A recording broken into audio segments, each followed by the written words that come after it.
one of the differences, however, is between health and, say, the safety element, et cetera, is, and one of the reasons I've really looked at safety and transportation from my sleep interests is death can be instantaneous, right? I mean, it's like in milliseconds, and you don't go out that day thinking it's going to happen. And as you were saying, you don't get to say goodbye. You don't get to say goodbye to your grandmother who's got cancer for 2 years. Yeah. Someone comes to your door. They're not coming home. You know, I mean, it's just sort of, it's a different, it's like, just like that, right? And so I think that's one thing that separates it in some ways from those chronic illnesses and, you know, many other kinds of things. But I would also say there's some real significant parallels when I think about this, because one of the big pushes that I've tried to make happen in the automotive realm is trying to move from a more reactive safety culture to a more proactive one. Hey everyone, welcome to the Drive Podcast. I'm your host, Peter Attia.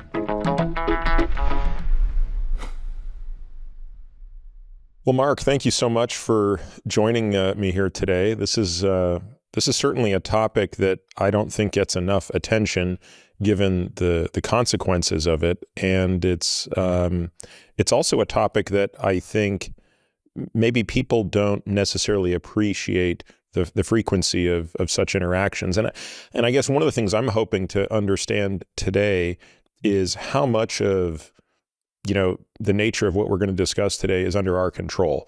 I know that as I think about, you know, the things that are a threat to our lifespan, a number of these things are kind of out of our control, but many of them are actually in our control. Certain diseases, for example, like cardiovascular disease, are almost entirely within our control. And, you know, genes play a role, but your ability to sort of go above and beyond the genetic hand you're dealt is significant. But here, when it comes to accidental deaths, and as a as a subset of that, the role that fatigue plays in that, I want to really explore this. But I think before we do, I think it's important that people really get a sense of you and your background. When we decided we wanted to spend time on this topic, it felt almost too good to be true that we discovered you and your work. The way things sort of work, Mark, is, you know, basically, we sit around and brainstorm ideas that we want to cover, and then we go out and look for an expert. That's 99% of our podcasts work in that way.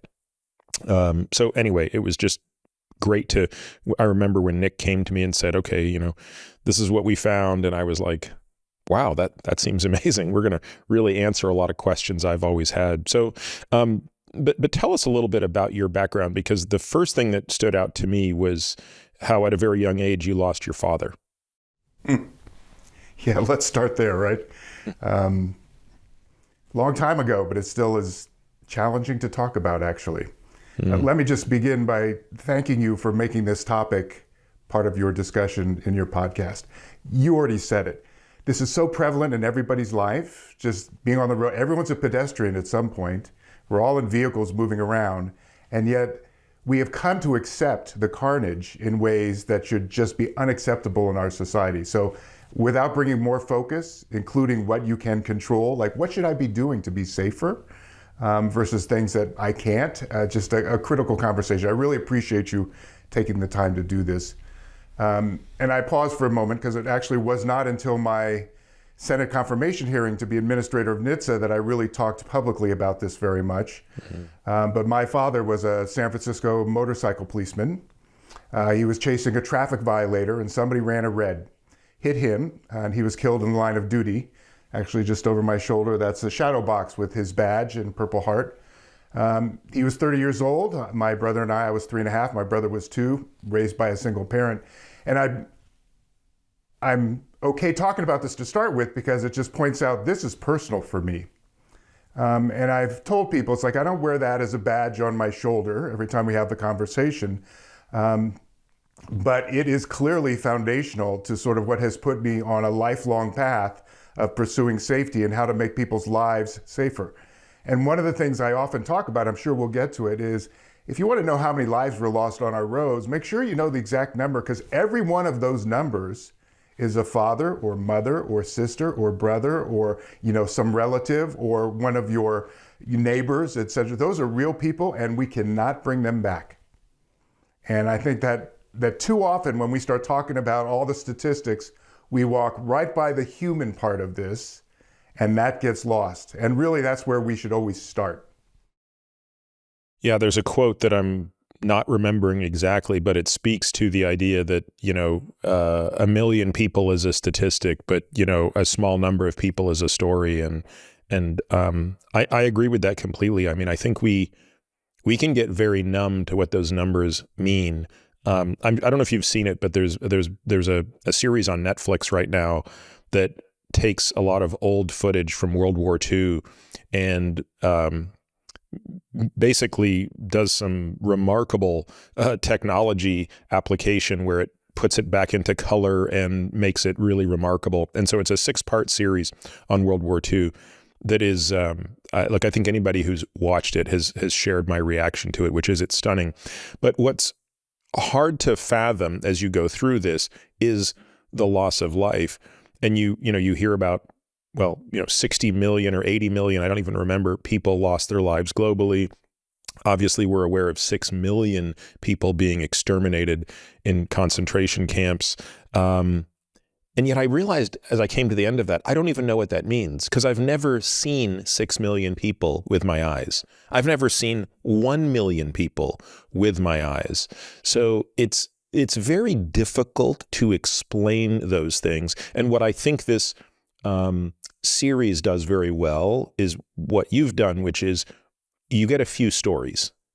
You get a few stories that are very representative of the horrific nature of what happened. And then at least you have some semblance of saying, wow, now imagine multiplying that by 1,000 or 1,000,000. And the numbers numb you. Yeah. As you just said, it's like, I don't know what that really means. So it numbs you.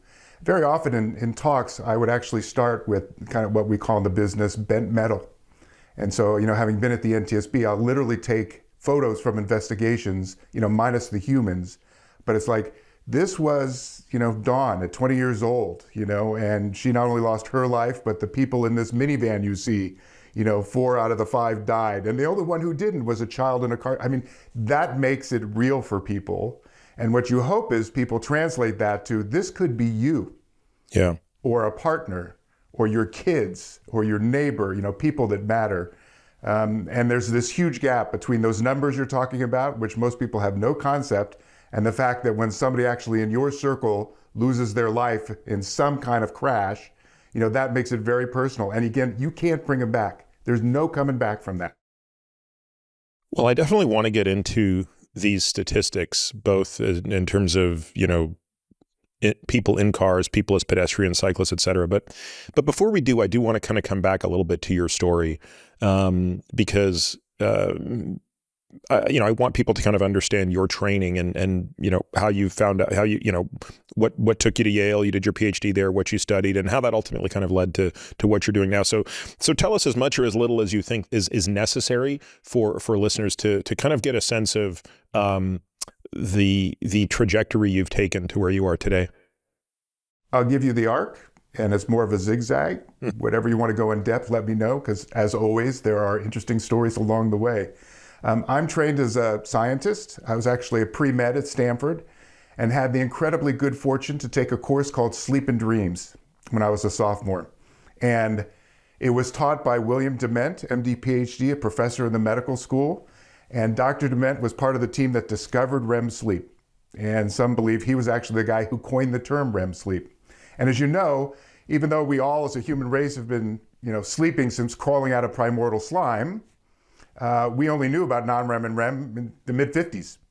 And so Dr. Dement came to Stanford and started really one of the first sleep centers and was teaching this undergraduate course.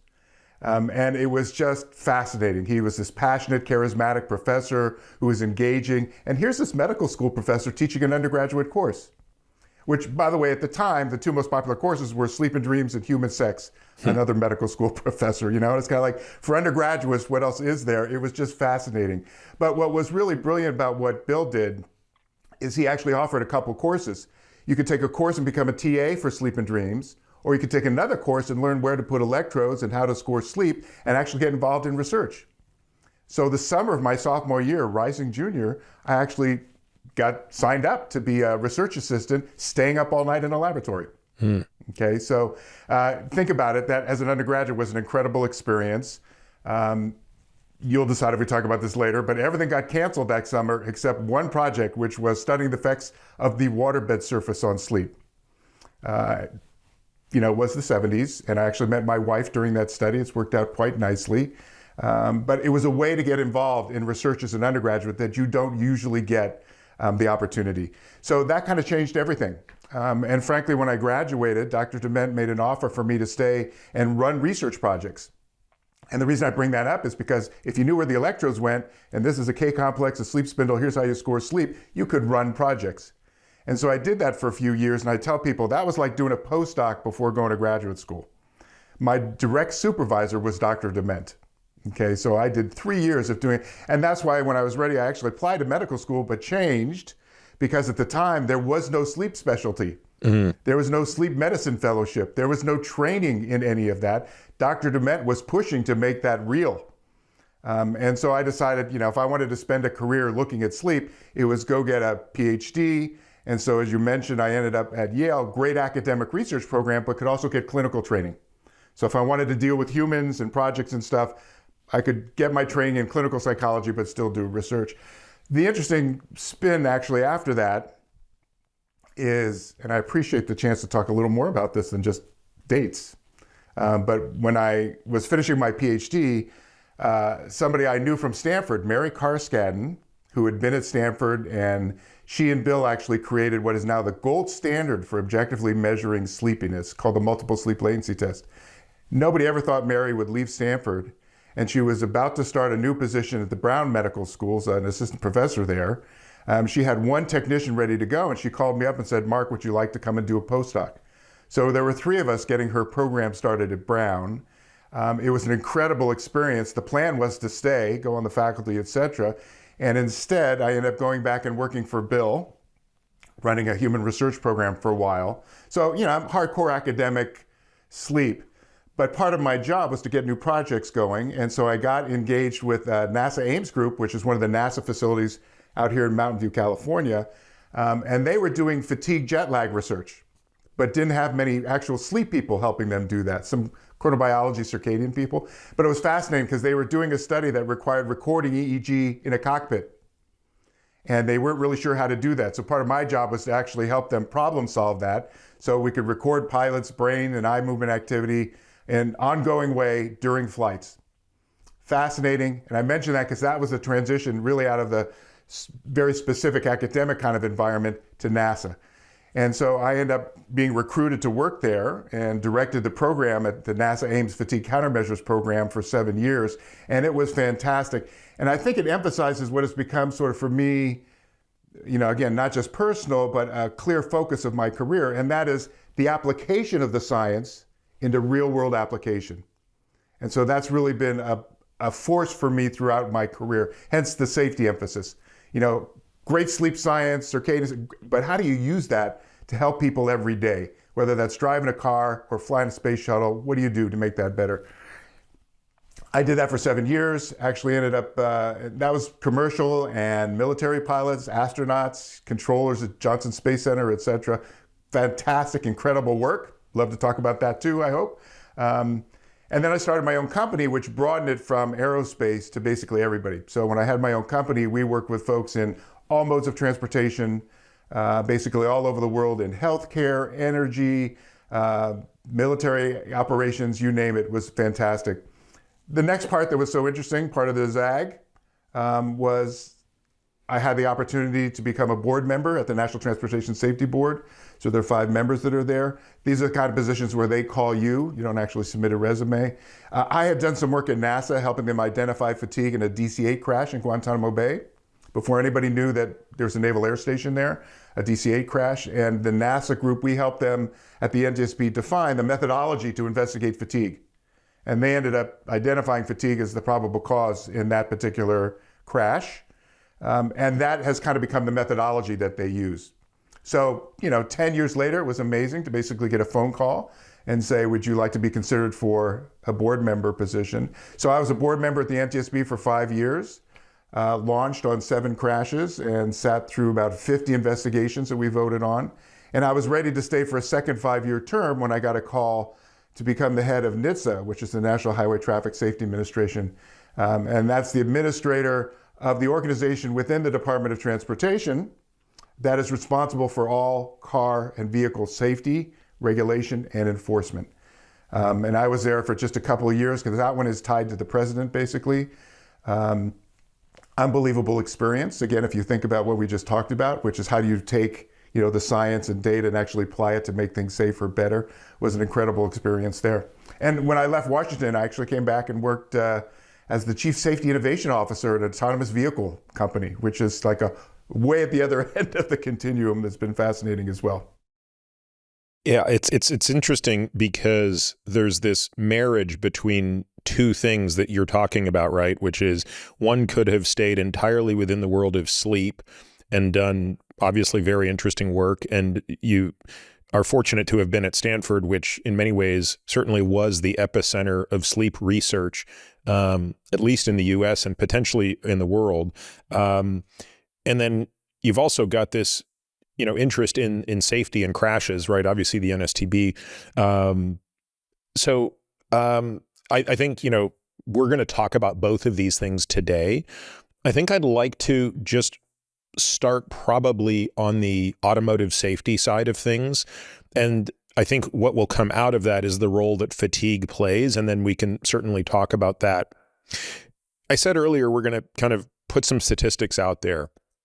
Can you give me a sense of what it means to be, what is the risk for death or injury that somehow touches the road? So that means, again, you're a passenger in a vehicle, you're driving a vehicle, you're a pedestrian struck by a vehicle, you're a cyclist struck by a vehicle. However you organize that, Mark, can you give me a sense of what that looked like in 1950-ish, versus 1970-ish versus 2000-ish versus today? Or, give us a sense of what that looks like.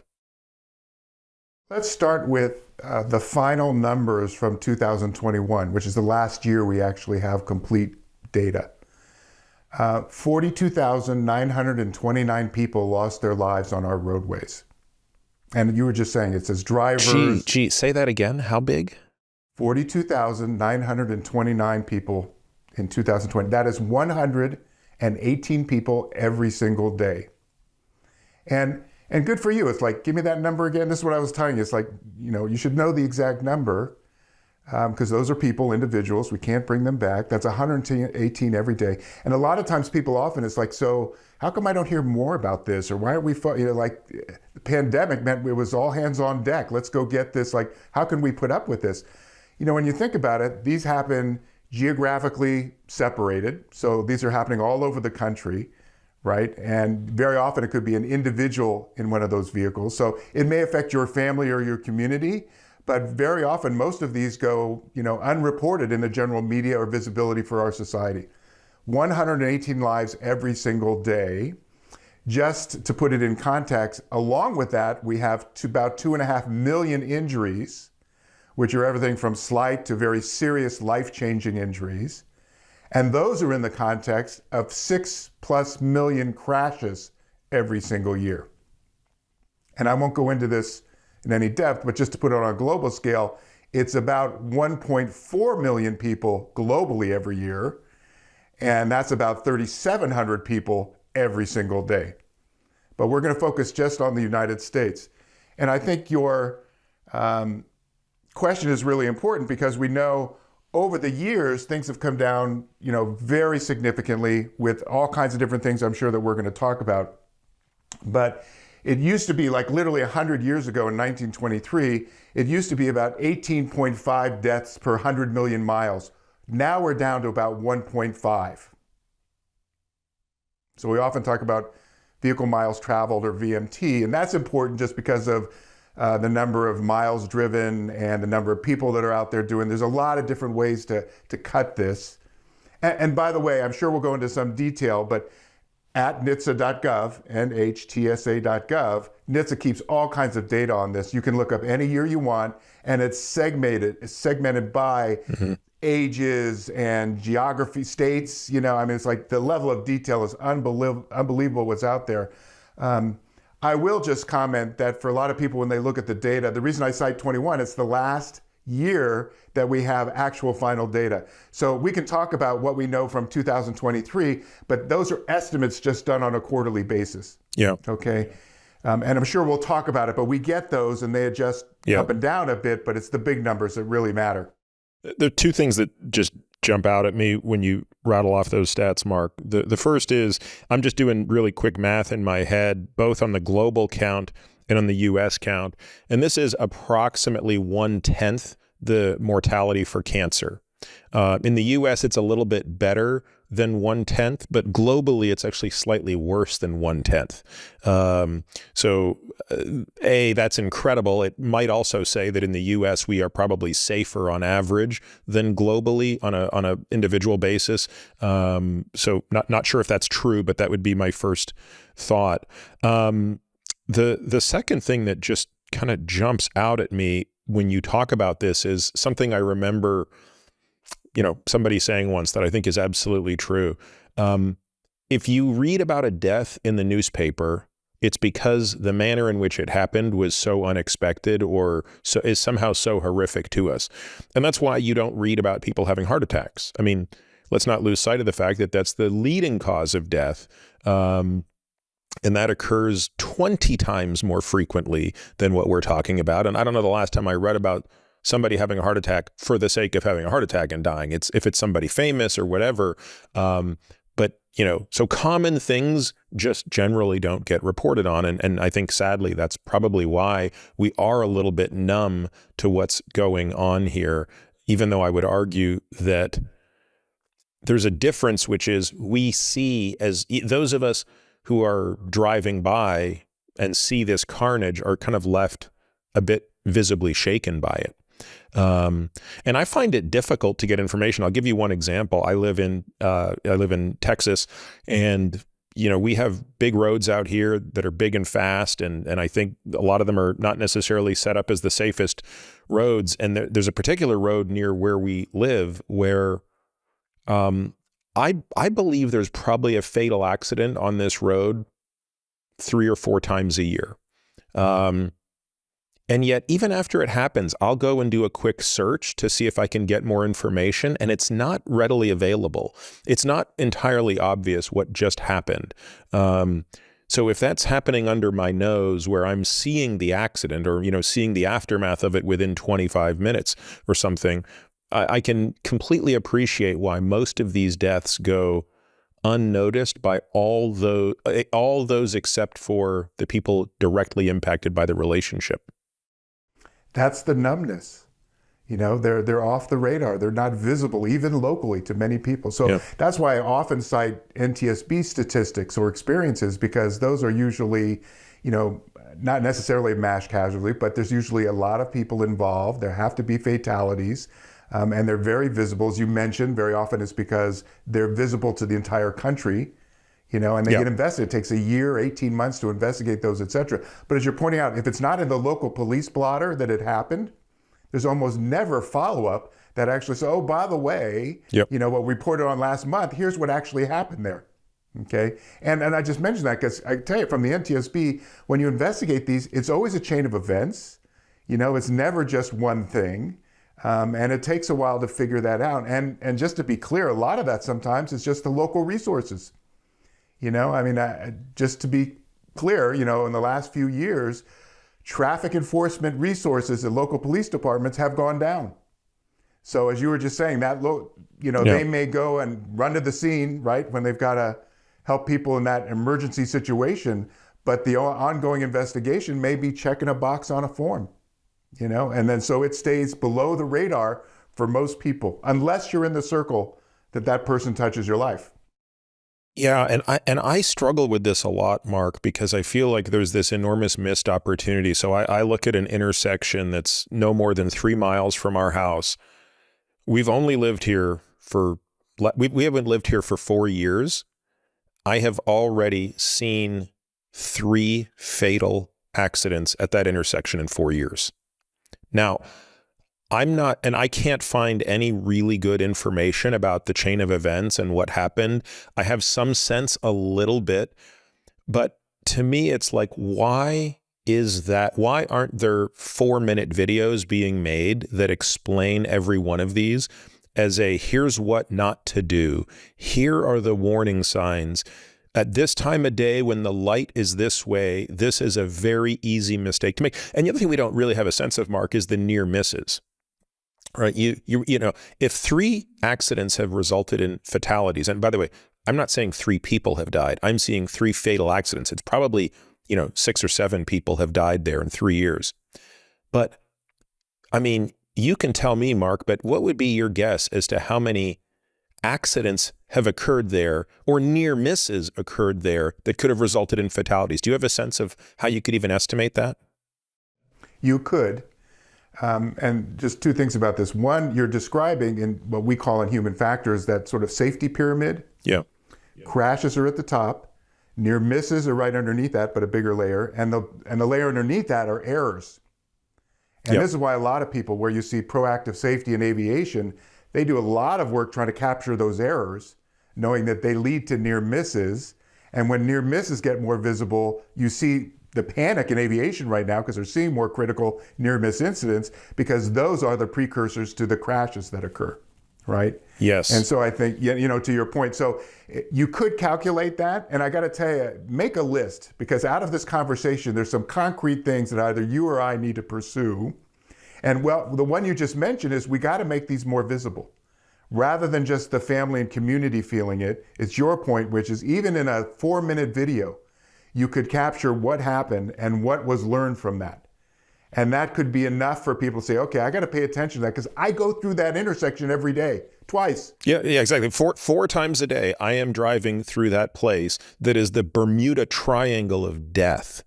And once a year, there's going to be a death or a series of deaths. Probably 5 times a day, there's a near miss. Probably 60 times a day, there's an error that could have even been a near miss. And yet I don't actually know the predisposing factors. I'm kind of extrapolating and making up from the sort of, sort of the data out there that I know loosely that we'll talk about today. But yes, this is very troubling. So I think, we've kind of, I think, hopefully made the case for why this matters. Just a couple of other questions before we get into some of the specifics. And I won't expect you to rattle off with the same precision, but can you give some commentary on what these numbers would have looked like 20 years ago, 40 years ago, 60 years ago? I mean, I have to think that, with airbags and seat belts and better cars, better car technology in terms of, the collapsibility of cars, that things have gotten better. Like, is it easier to just start in the 1950s and presumably it was just mass carnage? What's interesting is as cars just became more prevalent, that's when the numbers went up. And yes, in the 50s, you saw huge numbers, which were actually part of what initiated efforts to establish the National Highway Traffic Safety Administration, which was what had responsibility for creating federal motor vehicle safety standards like crash testing, all of those. So if you go, again, 100 years back, we're probably over 90% reduced to where we are today. Probably in the 50s and 60s are where you saw the peak of those numbers, and they've been coming down. I would just say, because we're talking about this in the statistical sense, what's interesting is we have really population level statistics we talk about, 42,929. What's interesting is we get these estimates every quarter, and then it takes a while to finalize it. Again, we don't need to get into it, but literally NHTSA collects reports from every police department in the country to come up with these numbers. So it takes a long time to collect all that data, review it, finalize it, et cetera. But I say that because the estimates often prompt people to say, oh, we're down 3% this quarter from last quarter. I think we should celebrate those lives, right, that have been saved, that are still with us. At the same time, that 2%, 3%, 4% up or down within the context of the overall population numbers, we haven't budged much. And I'm sure we're going to talk about it, but I got to give you one example. A lot of people think, we've cured drunk driving, right? It's been around forever. We know about it. We've got all these things we can do.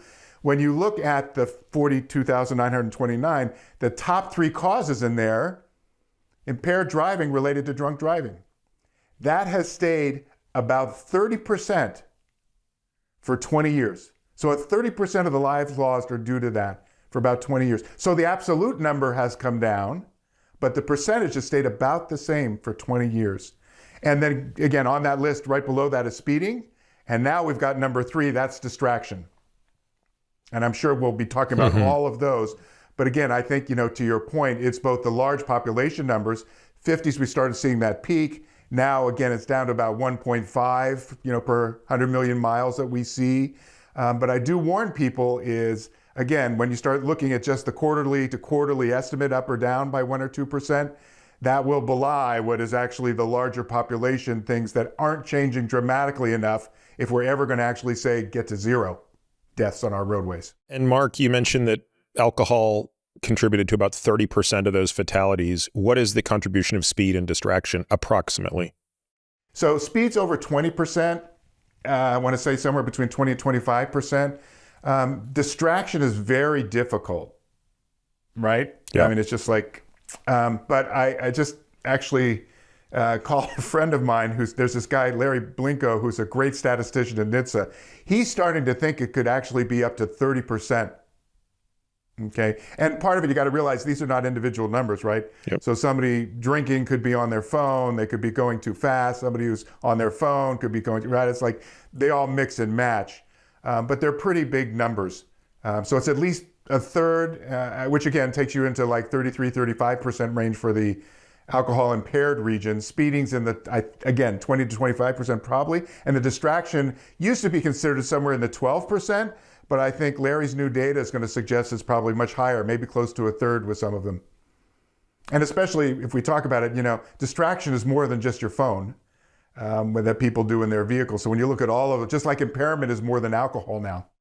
Yeah, that's a great question. So to be clear, I said alcohol, but really impairment is that broader category of which alcohol is probably still the most prevalent. In fact, at NHTSA, it's so appropriate for this conversation, but impairment was always 3 Ds: drunk, drugged, distracted. And when I was there, it's like, and I credit my son actually, it's like, where's the 4th D, Dad? Drowsy. Because really any one of those would be enough to impair your driving ability. So now impairment, you do have to think broadly that it could be any one of those. To your point, alcohol is still the number 1. Yeah, boy, there's so much I want to talk about. I'm just trying to think about how to structure us so I don't miss anything. Let's talk a little bit about more. Let's go deeper into this contributing factor thing. Okay, so the most obvious thing in the distraction realm is the advent of the phone, right? So prior to, I don't know, early 2000s, right? Phones were not readily used. Can we appreciate, or is there an appreciable signal in the data that suggests that the downward trajectory of mortality has been slowed or in any way altered with the introduction of mobile phones, 20 to 25 years ago? I think the way we would be able to characterize it is that we stopped seeing the decrease that we had been seeing. Okay. And I say that because, as you know, 2 things. One is it's really hard to measure the distraction numbers. Yeah. Right? I mean, it's just so difficult. Same thing with drowsy, and sleepiness and stuff. And the other part is just the evolution of the phones, where first it was just, on a phone call, if you will, but now it's texting and looking up stuff on the, it's just so diverse, the activities that you could be engaged in. And so again, I think that maybe the way to think about it is more that we were making progress in a bunch of ways that flattened or maybe got a little bit worse. And we may not be able to put all of our, quote, variants, all of our, right, appropriate that to specifically just phones. But I would also say it took to a new level the distractions you could get in your car. Because some of them have been around for a long time, playing with the radio. We can talk about buttons versus, touch screens, et cetera. Kids in the back seat. Those kind of distractions have been around forever. But again, I think as those were getting more controlled, you saw the numbers come down. Phones, I think, again, we could look at it more as a flattening out, probably. Has there been any significant change in the past 40-ish years with respect to the demographics of the drivers at fault in these crashes? In other words, are we seeing a shift to younger people, to older people? Anything that you can point to that for which there's a causal explanation? So there are two groups that seem to be most at risk. Those are the 16 to 17-year-olds and about the 65 to 70 plus. And the conjecture around those two, clearly we're talking about people who are just learning to drive and who are at an age that, don't have that frontal cortex fully developed. I have a friend of mine, Greg Belenky, always talked about it's like there's a hole in their head right there. So we're letting those people behind a couple tons of metal who don't have, very little experience and just learning stuff. And at the other end, you've got people getting older who actually, some of it may be aging specific effects. The other is more just how much they're actually driving and experience and that sort of thing. But those are the two main age groups that we see that are mostly affected. More men than women die in these crashes. And again, there's so many questions with that. Some of it's segmented, some of it, to your point, the causal or contributing parts of that would just be us with hypotheses about, what's actually causing those differences and things. What was the rationale for letting people drive at the age of 16 when, if you think about other things that are mandated by age, you have an age at which you can join the military, you have an age at which you can vote, you have an age at which you can drink alcohol, purchase firearms. So there are various things that seem, tethered to age, but driving is the youngest. And I've always wondered, I didn't get my driver's license till I was like almost 18 because I viewed it as a badge of honor to ride my bike and take the bus everywhere. And I didn't want to be lazy. Like I was a weird kid in that way. So I personally can't relate to what it's like to be a 15-year-old who's dying to get his license. But tell me a little bit about that process and how that came to be. And for example, given the stats you've just shared, why that age hasn't been pushed up. I don't know you, so I don't blow smoke. And so I don't mind telling you, nobody's asked me that question before. And I'm going to go look that up now because nobody's really had a discussion around that. The discussion is all about our education system, driver's ed. In so many other areas, we've got recurrent training, right? I mean, you have that in medicine, you have that for professional drivers, pilots, et cetera. How can we take these young people? How they actually came up with that age and came up with what are we going to do around that age to actually prepare these people for lifelong driving experience.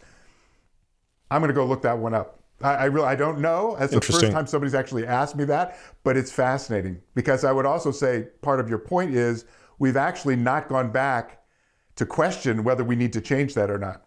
Right? Which, as yeah, comes exactly. up all the time. Maybe there was a reasonable, I can give you an example. I could pontificate and say, look, I mean, kids were working, jobs, they needed to be able to get there and da-da-da. And it's like, okay, maybe all of those things are true. Is that true today? I don't know. The other thing that has always struck me, and one thing you should know about me, Mark, I do love driving, and I love driving race cars. And so I love all things motorsport related, and I love doing, I love drifting, like doing all of these things. And one of the things I've been trying to encourage my wife and daughter, my daughter's 15, so she'll be, we're coming into this discussion, and I've been trying to organize a course for my daughter and some of her friends where we get a group of really good driving instructors on a 20-acre skid pad to really teach them high-end driving skills. The stuff I certainly didn't learn when I was young, but the things that I've learned driving a race car, which is everything not to do, right? Like your natural inclination when this happens is going to be to do this, and you will spin the car. And if you're lucky, nothing else will happen. If you're unlucky, you'll hit something else. And if you do this, you'll actually flip the car. And I don't believe that you can just academically outlearn that. You have to just do the reps. You have to be on the track in the car doing it over and over again. So again, I'm guessing that there has been some calculation that has said we can't justify putting those resources into mandatory driver education, right? It's just people have decided that we just can't request that kids learn that. I don't think so. I think it's what we went, the first part of your question, which is I don't think people have questioned from the beginning, why did we even start there? Are we preparing these people, these kids well enough for this life experience of driving? And how do we revisit that in our knowledgeable, technology-driven society? How do we actually go and upgrade that, to something that could actually save their lives and the people around them better? I don't think those questions have been asked, okay? And I'm with you. I think the intellectual academic part of lessons, great, but unless you do the muscle memory part of the behavioral piece of actually experiencing it, I don't think there's any question. I don't mind telling you, since you're familiar with F1, you know Jean Todt, and he actually, I've gotten to know him over the years. He's got this high-level panel, and what's been fascinating, he is now the UN's sort of ambassador for global road safety. Oh, I didn't know that. And he is, he's just taken that on from, not only his F1 days, but his Ferrari days, et cetera. But he's taken this on with a passion, to like, how do we take what we've learned there and applied it? And why am I mentioning that? Because you already have the one idea about the videos.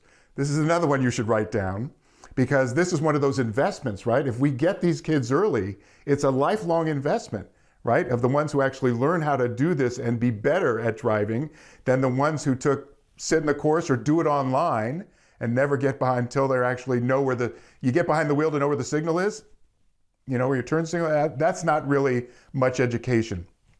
And again, I think it's more, not that the analysis is done and we should write it off. I think it's people haven't asked those questions or taken the time. And I mentioned John just because, you know what? Let's send him a letter. Let's come up with what you're doing, formulate that and send a letter and say, so somebody at the very least ought to do this, and let's study it and see if you can't come up with a course that would make sense. Because what we just talked about is that investment now could be huge in saving lives and costs. Let's talk a little bit about the locations. I always tell my patients that there are three areas where you need to really have a heightened sense of awareness to protect yourself. And feel free to just correct anything I'm saying that is not 100% correct, because again, my data is a little bit old. But the three things I say is, one, you have to be hypervigilant in intersections, and that's both the standard four-way intersection, but also a T intersection, like when you're coming out of a mall or something, and you're coming out of a gas station or something like that. The second place is the two-way traffic without a median. Devastating, especially, as I said, we have these roads here that are 60-mile-an-hour roads with no median. So, personally, those roads scare me, but they're unavoidable where I live. And then I think the third place you have to be aware is on freeways, and in particular around exits and on-ramps, where people are acting sometimes irrationally, merging, trying to get off at the last second, trying to get on, doing silly things like that. And I basically say, look, if you can harness the power of your attention only, selectively while driving, make it those three spots. So what would you say to that, Mark? What would you add to that? And can you comment on what fraction of fatalities are a result of crashes under those three scenarios? Yeah, I think you've actually nailed it. I'm not sure I can give you the exact percentages for each one of those, but it's actually in the order you've got. And all I would do is say, you've got the intersection part, which is any intersection, as you pointed out, right? The second is beyond just the median in the road, it's any road separation. So that's true not only of vehicles, but also pedestrians and bicyclists. Okay, so you were thinking about the median in the middle, but it's also on the sides where, unfortunately, the last 10 years, we've seen literally a 50% increase in pedestrian deaths. Again, I'm sure we'll talk more about that. But again, that has to do with what you're describing, not just the median in the road, but let's expand that to separation of the vehicles from again, the sides where pedestrians and cyclists might be as well. So I think, those garner it, and your on and off ramp of, any kind of system. Again, with the issue there is the speed differential, right? And that's the challenge you have there, is trying to figure out not just that I have to merge, but the speed you need to merge with traffic going at whatever their flow is in that particular situation. And I think the other part, it's great for us to talk about the statistics. We love to hit the bell curves and like these are the highest. But I always point out, we also got to do those edge cases, because lives still get lost in those. Yeah. And I think one of my mantras is never again. When those kinds of, especially edge cases happen, you need to share that data, hence that 4-minute video is so interesting, whether it's common or edge case, so it doesn't happen again. You shouldn't need every intersection in the world or to go through that kind of loss of life to decide we should change something. We should do something different here in some way. And unless you make it visible, understanding the causal and contributory factors, you can't make those changes. And just so I understand, Mark, I've seen accidents where a driver makes a slight mistake, but it becomes catastrophic. And I'm always taken back to 1994 when my hero Ayrton Senna died May 1st at Imola, and Max Mosley, who was the head of the FIA at the time, I knew Max. Oh, you did? Wow. Yeah. Max said something very, very insightful at the press conference in the days following Senna's crash, because the press, understandably, were completely fixated on why he crashed. How did Senna crash? And Mosley said, "You're asking the wrong question. He crashed because he is the best driver in the world, driving a car at the physical, mechanical limit of what it is capable of doing. Crashes are going to occur. The question isn't why did he crash? The question is why did he die?" And he really made sure that the sport took a turn at that moment in, we will not tolerate drivers dying. We might not be able to stop the crashes, but there will be no more deaths. And knock on wood, there has only been one death in F1 in the 30 years since. And what I find troubling is I'm gathering from you that analysis isn't being done for the 42,000+ people who died in 2021, where someone is saying, what contributed to the death? And what can be learned about making that the ultimate thing that we put a buffer between? For example, when a person makes a mistake, you always want to have more of a buffer for that mistake to not result in the nature of force that could kill them. So for example, in a racetrack, that's the difference between having a bigger runoff than a smaller runoff. That's the difference between having more impact absorbing things in areas where we expect people to potentially go off. And yet my guess is like that analysis on the individual basis isn't necessarily being done. That is correct.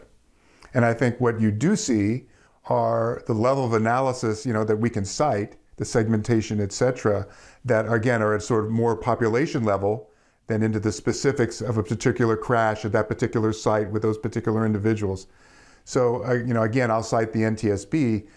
This is why, it takes a year plus to do an investigation, because you're going to look at all of the factors that are involved there, identify both the probable cause as well as contributing factors, and then make recommendations so it doesn't happen again, which, again, I hope we talk about this some more, but those investigations are reactive, but they're intended to take information so you can prevent them from reoccurring again in the future. And I think that, again, is what separates NTSB investigations that are so thorough from, again, what we've been talking about at the local, police department, level. They just don't have the resources or time and other kinds of things to go and do those kinds of analyses, So there's a big gap. Does NTSB only investigate, trains and airplanes and sort of huge things? Like, what's the mandate of the NTSB? Because it says transportation, which you would think includes all forms of transportation, but it can't do this type of analysis for cars. You're exactly right. And it ends up, the NTSB is required to investigate every aviation crash. So that's the big commercial stuff, but that's also the local general aviation stuff that happens in every community all over the place. But then it investigates specific crashes that occur that have national importance. And so in every mode of transportation, you see mostly, for example, on the roadway, you see mostly buses and trucks, because those are big. When there are fatalities, there's more involved usually, okay? But they can do single individual crashes as well. So when I was there at the NTSB, we did several related to distraction with folks on their phones, for example. Okay, now when you go into it, you don't know exactly what you're going to find, but you get enough information to say, we should go after and see this, because it would allow us to make recommendations that would have national importance to do that. And how did those come to you? Given the sheer volume of these crashes, how would the NTSB make a decision or a determination that this car accident is potentially, one we're going to put resources towards? I mean, do you have some inkling of what the cause is before, and you think this is basically the illustration case? So let's pull the cover back on the NTSB a little bit to see how this process goes. And it's very much what you're talking about. So we got to do all aviation. What are the high opportunity investigations we could look for in marine, in roadway, right? In, other areas. In fact, people don't realize it, but pipeline and hazardous material also fits under there. So pipeline is a mode of transportation that gets investigated as well. But to your point, what happens is like, so what are the hot issues that we think are going on in this industry? And then you wait for calls. And where do those calls come? They come from everywhere. A local PD might call about one that's going on. You could get it from official. The FAA lets you know about a crash of something that's going on somewhere. It could come, there's an ops center, 24/7 ops center at the NTSB. It gets all of those phone calls. And again, to your point, you won't know ahead of time, but if somebody says, well, we think this was involved, we think that was involved, you have to make a decision. Do we go after that and look, and then maybe find out it wasn't, the case? But if it is, that's the one that you want to be able to go in depth on, so you can make recommendations to the entire industry, right? Or individuals, or whatever you need to do to try and get changes. Now, when we think of the NTSB, or when I think of the NTSB, I think of aviation, and everybody thinks of the black box, right? You guys have this amazing data recorder that almost without exception is recoverable, and it contains not only what the pilots said up until the moment of impact, but also the telemetry. You actually see, this was the position of this aileron, this was the thrust on this engine, this was the yaw in the stick. I mean, every detail of it.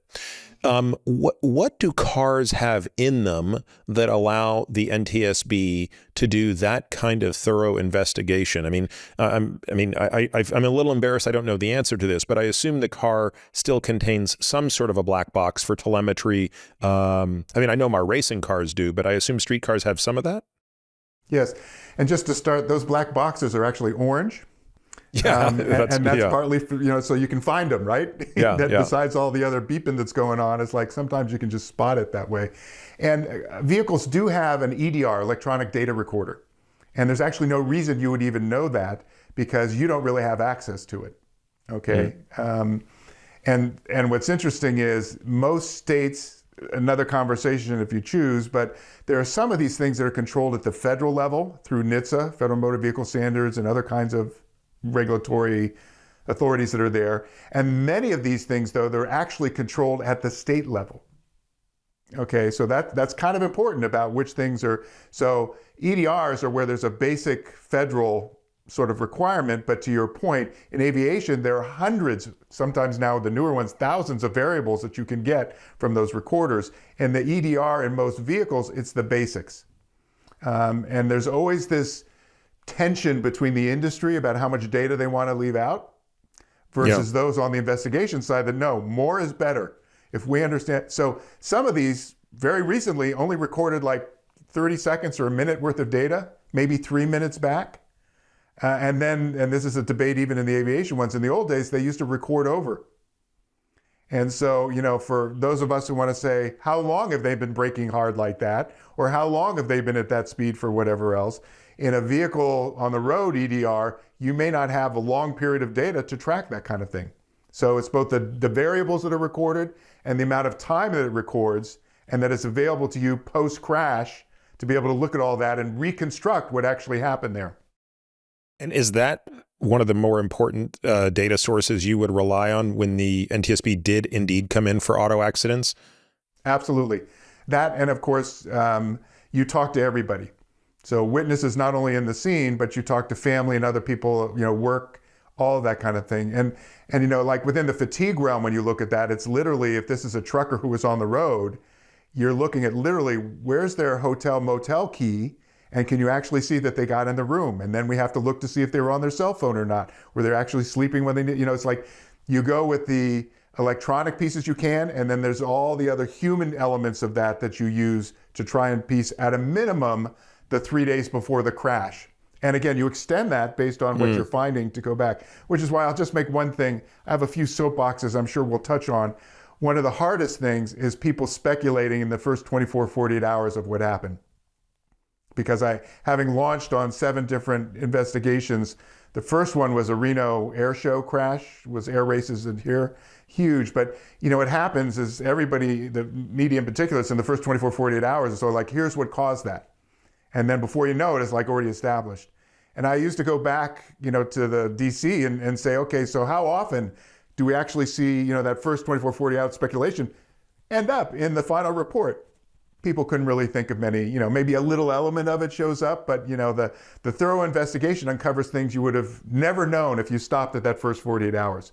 So my biggest thing from a safety standpoint is if you're not careful, you take action based on the speculation. Now you've spent a year doing a bunch of changes and things that may actually not have had any role in the crash that you were investigating. So the speculation can really bite you if you're not careful. Hence the data sources like EDRs are critical. What can you glean about phone use in the car? It's so common now. Like I sort of have this innate anger when I pass somebody and they're on their phone. And I don't mean like they're talking and the phone is wherever it is. I mean like they're holding their phone and you can see it as you drive past them. I sort of feel like, is this that much different than if you were drinking a beer and I could see the bottle? Like, what is your view on that? And how difficult is it for an investigator? Let's assume that a crash does not rise to the level of being one of the very, very few that the NTSB looks at. But yet it still becomes a matter of like, a criminal prosecution or something like that. I mean, how much data are they able to infer if a person wasn't actually speaking on the phone, which I assume is the easiest thing to figure out from the cell signal? So let's actually start with, if you're going 55 miles per hour and you take 5 seconds to look at your phone, your eyes off the road, you can travel the distance of a football field. Okay, so just let that, and that's playing with the radio, on your phone, whatever it is. 5 seconds at 55 is enough to take you a football field, right? Yeah. And I'm sure we'll talk about this if we do more impairment stuff, but there's a very straightforward, when you're driving, 3 things you need to be taking care of. Your hands on the wheel, your eyes on the road, and your head in the game. So when you talk about distraction, anything that pulls you away from one of those is going to be a problem. And we now know that talking on the phone can degrade your performance equivalent to 0.08 alcohol kind of performance decrements. And again, we don't have to get into all the data, but there's really good data that even hands-free can do that. Because as you know, there's no such thing as multitasking, right? It's switching, etc. And so people are like, it's legal. I'm like, hands-free, it's okay. It's like, no, it's not. Because if you're engaged in that conversation, then your head's not in this game, whatever. And so again, I think, that's one of the challenges you have when you're looking at all this is how diverse they are. So to your point, the NTSB will go and get all the kinds of data. Locally, they're probably never going to get that. So what would you look for? Well, and I often think about this when I do drive by those people, usually because I'm going the speed limit here and they're going less than that in a faster lane because they're sitting there staring at something, right? Is I'm always sitting there thinking, I know enough to basically ask the police department, get those phone records. I want to know if that was, if a signal was bouncing off a tower somewhere locally, was that going on? And of course, nowadays we have more cameras everywhere. And so can I show that they actually were on that phone at a certain place, whether it's their video or video from a vehicle you might be in, et cetera. There are more sources for that kind of information. But to your point, if you didn't know about an EDR or video or that, again, an investigation to the NTSB, you can get a subpoena if the phone company won't give it to you and literally get the records to know if they were on the phone during a certain time. That stuff's available. In most crashes, insurance companies even aren't going to necessarily pursue all of that. But those things would be available depending on what happened for you to, again, like any other investigation at NTSB level, you could go after that stuff to determine what was really there. I got just a couple of weeks ago, we're on El Camino here in California. So it's 3 lanes, 35 miles per hour speed limit. And we're stopped. And there was, we had seen a motorcycle officer who had stopped somebody a while back. All of a sudden now he's coming up on the left. We're like in the middle. So there's another vehicle on the left. But the guy's coming up, splitting the lane because we're stopped. And he's literally looking in the cars because I can see his helmet turning and everything, looking in the cars. And the guy next to us was on his phone. I mean, I was sitting there just watching him, And the cop came up and looked in there and starts shaking his head, And the guy put it down. And I'm thinking that's the difference when you actually have, someone looking at you, whether it's video or something else that says you shouldn't be doing that. And you and I know that as soon as the cop went by, he's back on the phone again, right? So, Mark, have there been any kind of technological solutions proposed to dramatically lessen the burden of phone use while driving? And again, to be clear, I say this as someone who would be inconvenienced by it myself, right? I'm constantly using long drives when I take them as a chance to get caught up on phone calls and listen to podcasts and audiobooks. And even though my hands are on the wheel and my eyes are on the road, there's no doubt, especially in a phone call, it takes my head out of the game a little bit. So again, phone companies and consumers alike would be, I'm sure, opposed to this. But is there no technology solution proposed to make it much more difficult to be distracted while driving? There are. It's interesting because companies did oppose it quite a bit, but there are now, and you should look on your own phone, but there is usually now a button that says, don't call. It's like, don't, and so you can literally, and it has a message. It'll send a text or a voicemail basically and says, I'm driving now, call you later, or leave a message or whatever. So there are technological things. Yes, but it still requires the user to take the action. And again, the question is how can you make this so that you don't have to opt into it?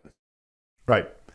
And those could exist as well. They already do because the phones can now tell when your vehicle's moving.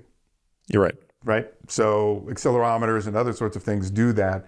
And I think what you're getting to, which is interesting, is that's a whole nother choice issue about, if you're moving above a certain speed, so you're out of a parking lot or whatever else, we jam it or we just don't let it happen, right? That would be an interesting battle, I bet, for some. And that's what's so interesting about your hypothesis there, because right now you could just make the decision. I'm going to shut it off. Right? Or I'm going to put it on airplane mode and I'm not going to get anything while I'm here. So when I was at the NTSB, Debbie Hersman was the chairman, and we were investigating a couple, as I mentioned, crashes where clearly cell phones were an issue. And we made a recommendation that cell phones should not be used in cars except for emergency situations. And I remember exactly around that time because I used to call Debbie and we would, be talking about stuff, and she had a long commute. And she used to use that to catch up with all kinds of stuff. And then all of a sudden we were doing these investigations and I would keep getting her voicemail, And then as we got closer to our recommendation, et cetera, I said, I know what's going on now. She goes, yeah, I wanted to know what it would be like to shut the phone off or put it in, a bag in the back. And you know what? It's really inconvenient. But I'm a better driver when I'm doing this than when I'm doing it, the convenient way, right? So to your point, there's the technological, that's sort of a societal, back to our question, do we make that vote and say, no, we're not going to let you do that if you're moving? But you always have the personal choice about if it's important enough to you, you can decide. And, the personal choice in some cases could also mean you can differentiate, right? It's like I'm on a strange road and I'm a little faster. I got more people in the car. I'm not going to do that, as opposed to open roads, speed limit, there's nobody around, music's not even an issue. Do you take another, again, you could make more choices when you did that. Yeah. Or do I have the ability to override it? And I mean, this is how I perhaps erroneously justified in my own mind, which is I'm now steeped in the practice of identifying hotspots, and whatever it is I'm doing, if I'm listening to something or if I'm on the phone, I at least convince myself, again, this might not be true, but I convince myself, okay, you're just going to pay more attention right now because this is the intersection, and you're looking both ways, even when you have the right of way or that kind of thing. But yeah, the other example of this would be, again, it would be hideous to look at, but you could easily install a breathalyzer in every vehicle that allows it to not start without a blood alcohol below, you might even make it a more egregious setting than 0.08 and make it 0.05 or something like that. And again, nobody would want those in their cars because they're so unsightly. I think they do actually have devices like that for people who have been convicted of drinking and driving.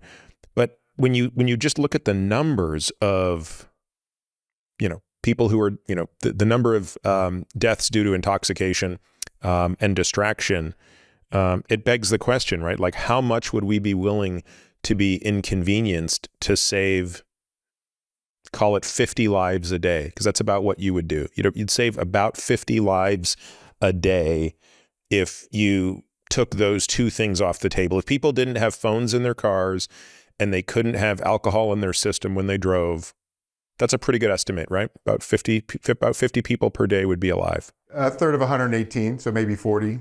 Yeah. Mm-hmm. So let's go back a moment. Realize you're different when you were talking about like being on the phone in certain places where you're going to pay more attention. You're different in a good way because you're actually cognizant. You're thinking about those things and what risk they would create for you. And again, in your framework, it's like, what can I control? What's out of my control? Well, that's something you have control. You're different than most people because you're even thinking those things.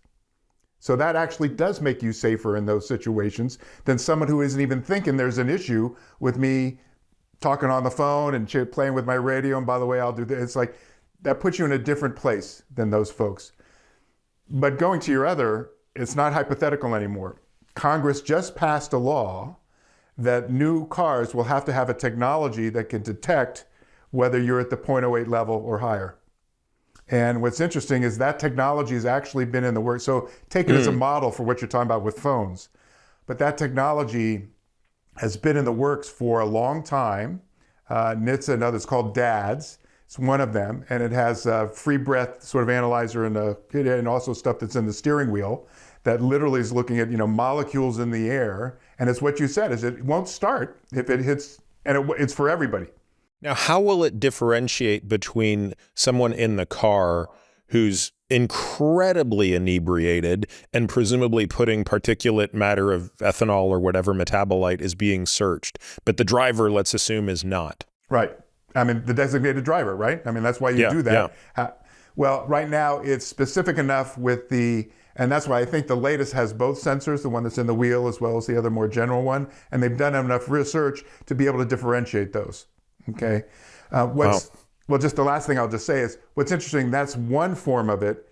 The legislation that just passed is that basically car companies are going to have to provide a technology without, again, it's more of a performance target than it is the mechanism. And so other people could come up with different ways to be able to do that.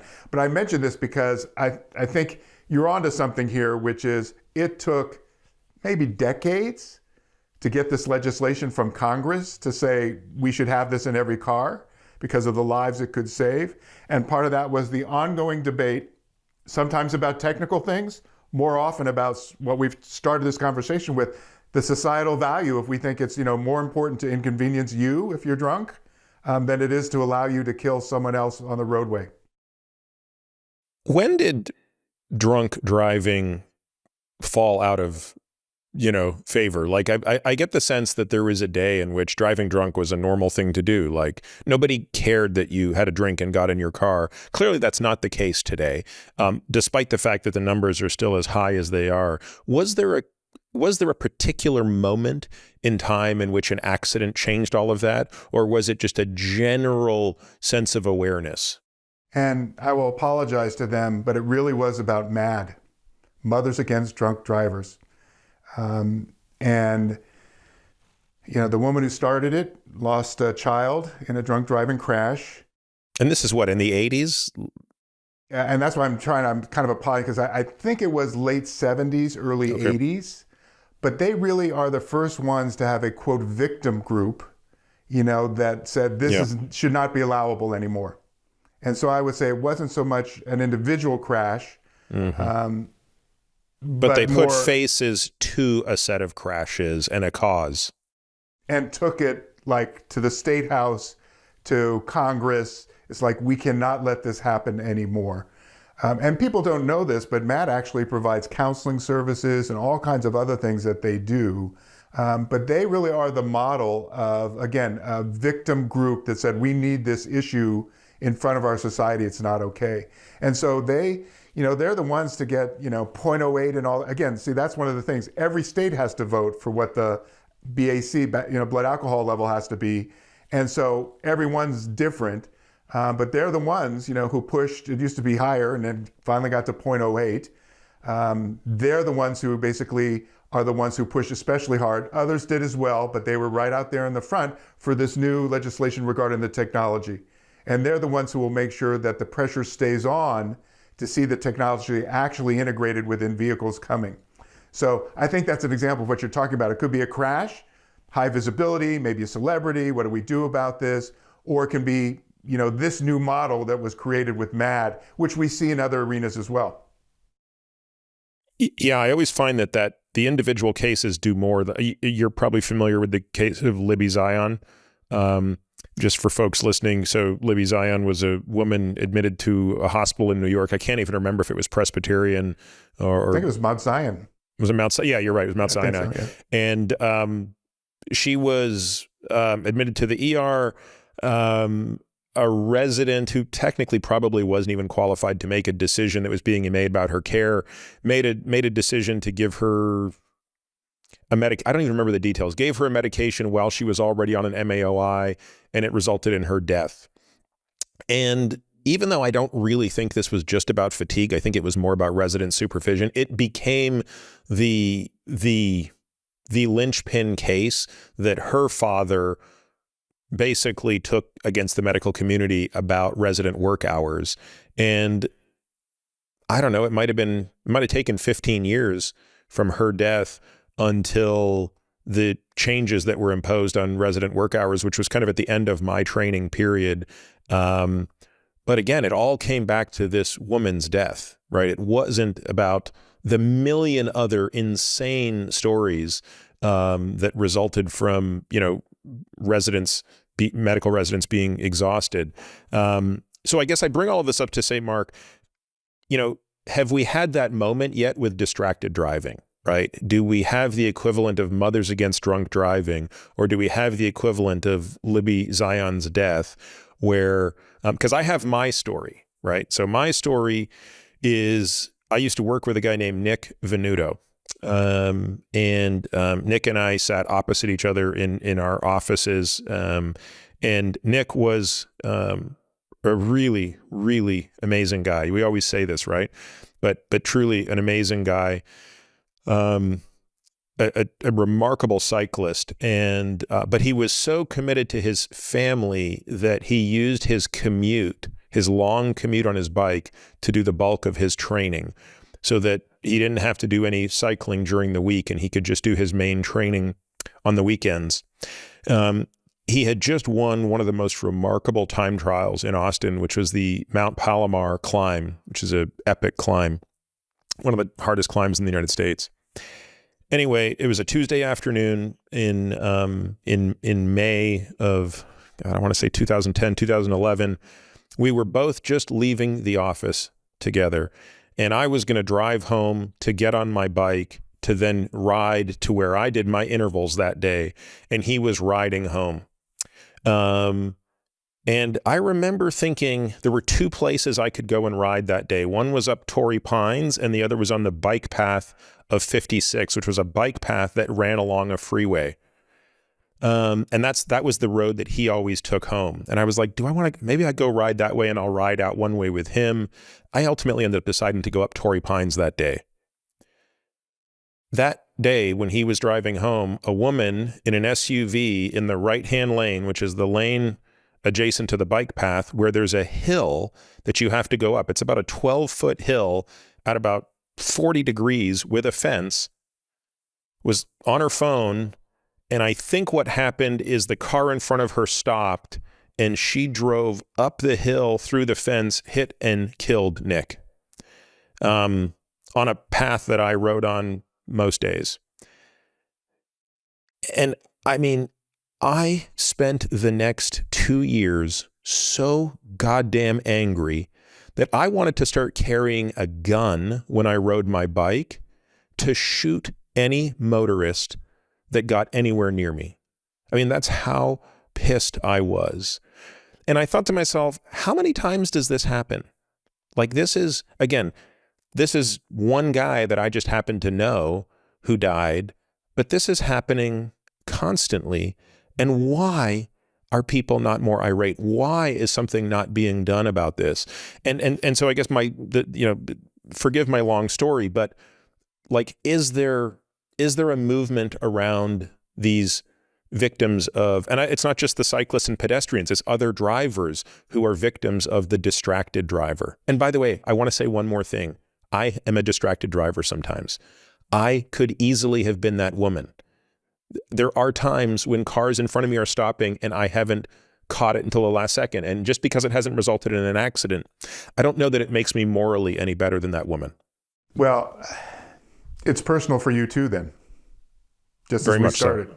Yeah. And again, I paused at the beginning because I don't often talk about my father, but it's personal for a lot of people.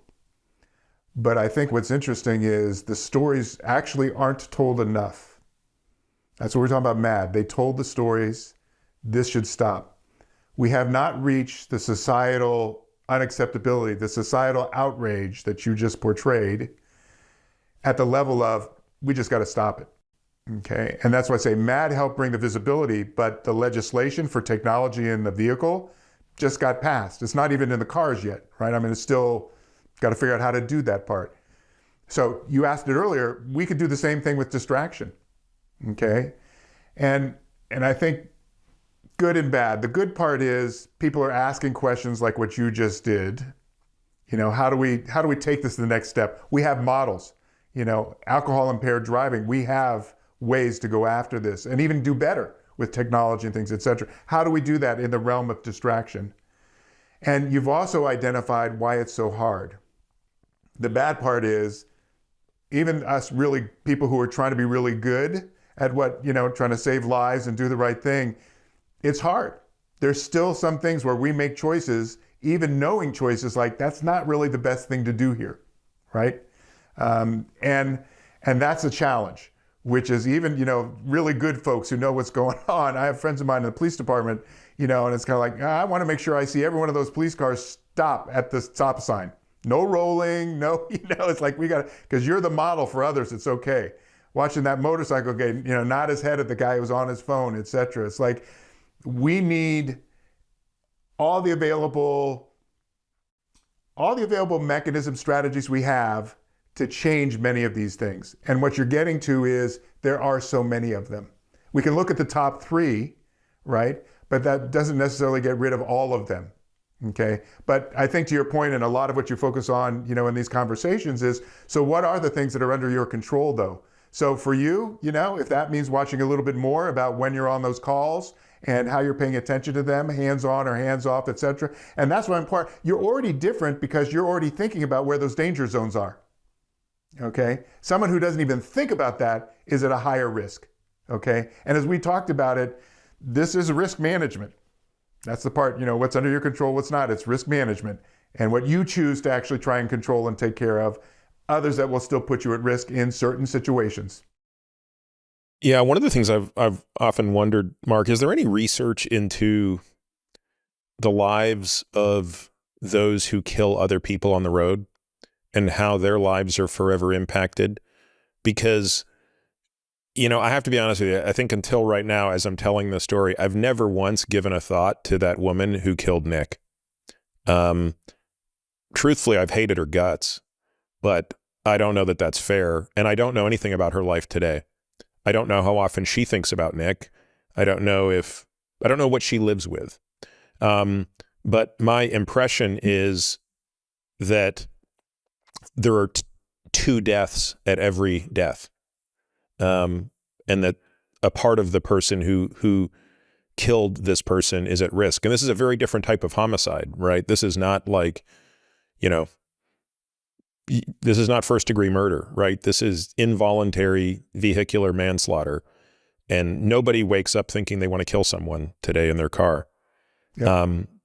I know your training is in psychology, so I just wonder if there's any aspect of your training that gives you a sense into what those people go through. And is that, by the way, is that something we should be tapping into to help create a more of a zeitgeist around this? It's not just the lives of those who die, it's those who live. 25 to 33% of people in a crash are going to have PTSD within 30 days or longer. So that there is a literature on that. And I would just say, going from the statistics to the individual, Matt is quite good at actually not only having victims' families talk about what's going on, but they have drivers, who have killed someone that are also part of who speaks to folks about what this does to change their life. And sometimes that's jail time. Sometimes even if they don't go to jail, it changes their life forever because they are waking up every morning. Survivor's guilt, anybody who really cares about humanity is going to carry that with them for the rest of their lives. And so, yeah, we see numbers, actually, again, of close to a third, basically, people are going to have PTSD, some aspect of that. And then telling those stories can be very powerful.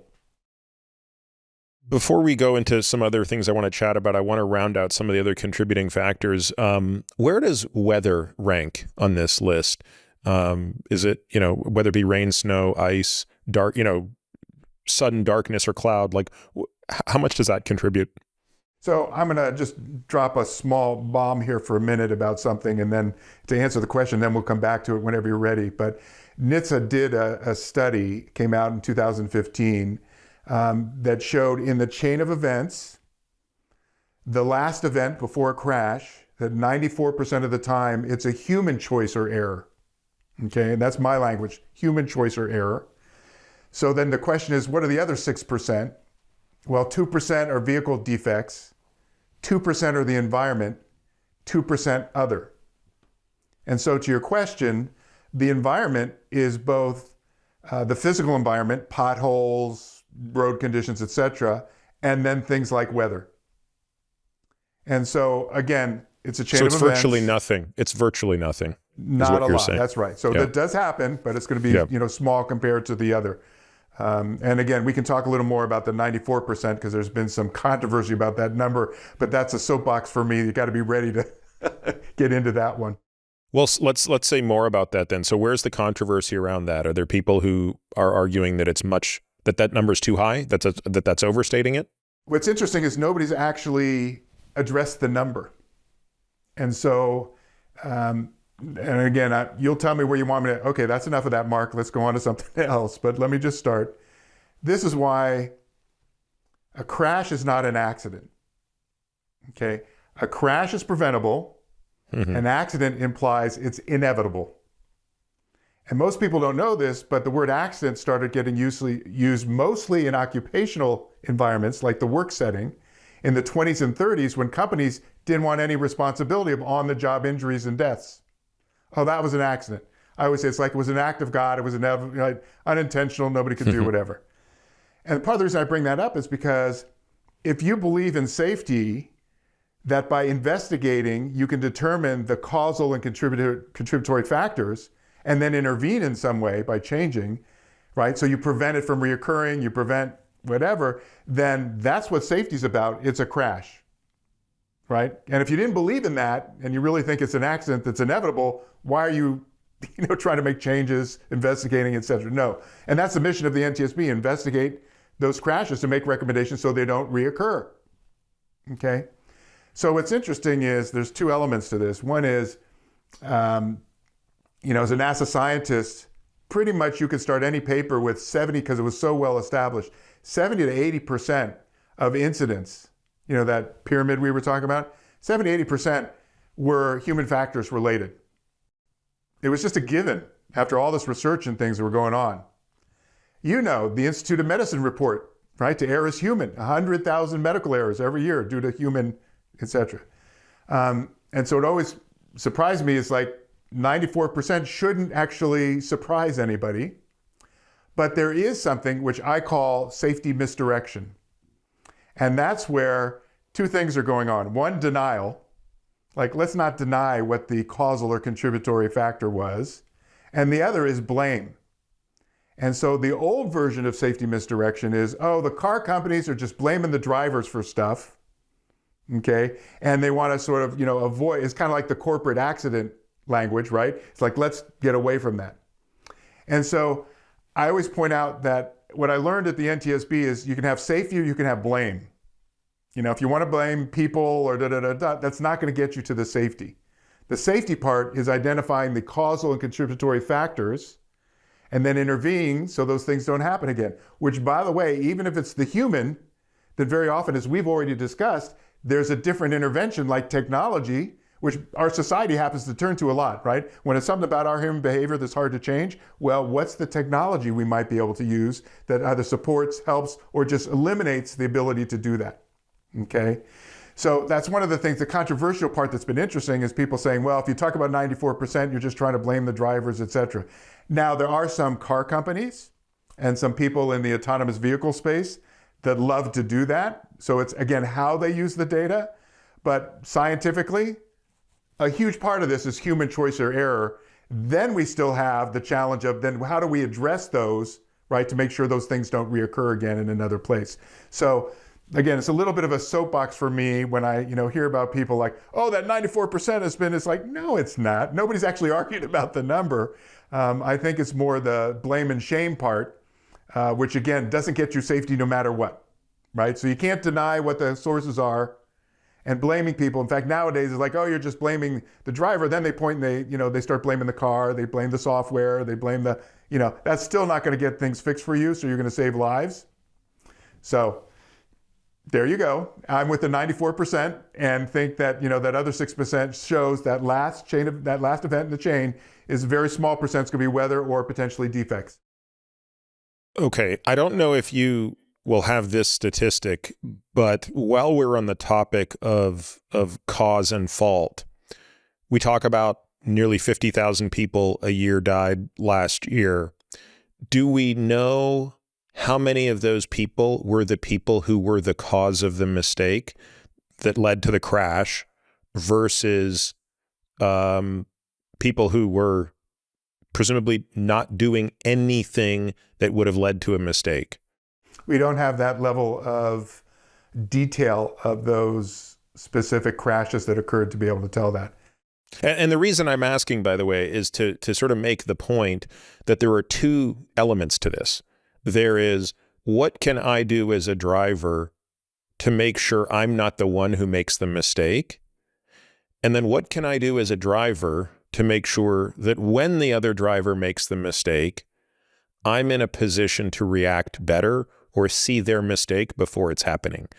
And I think about this a lot as a dad who is starting to talk a lot about this to his daughter, right? If I'm driving her to school, just ask her. It's a nonstop lecture.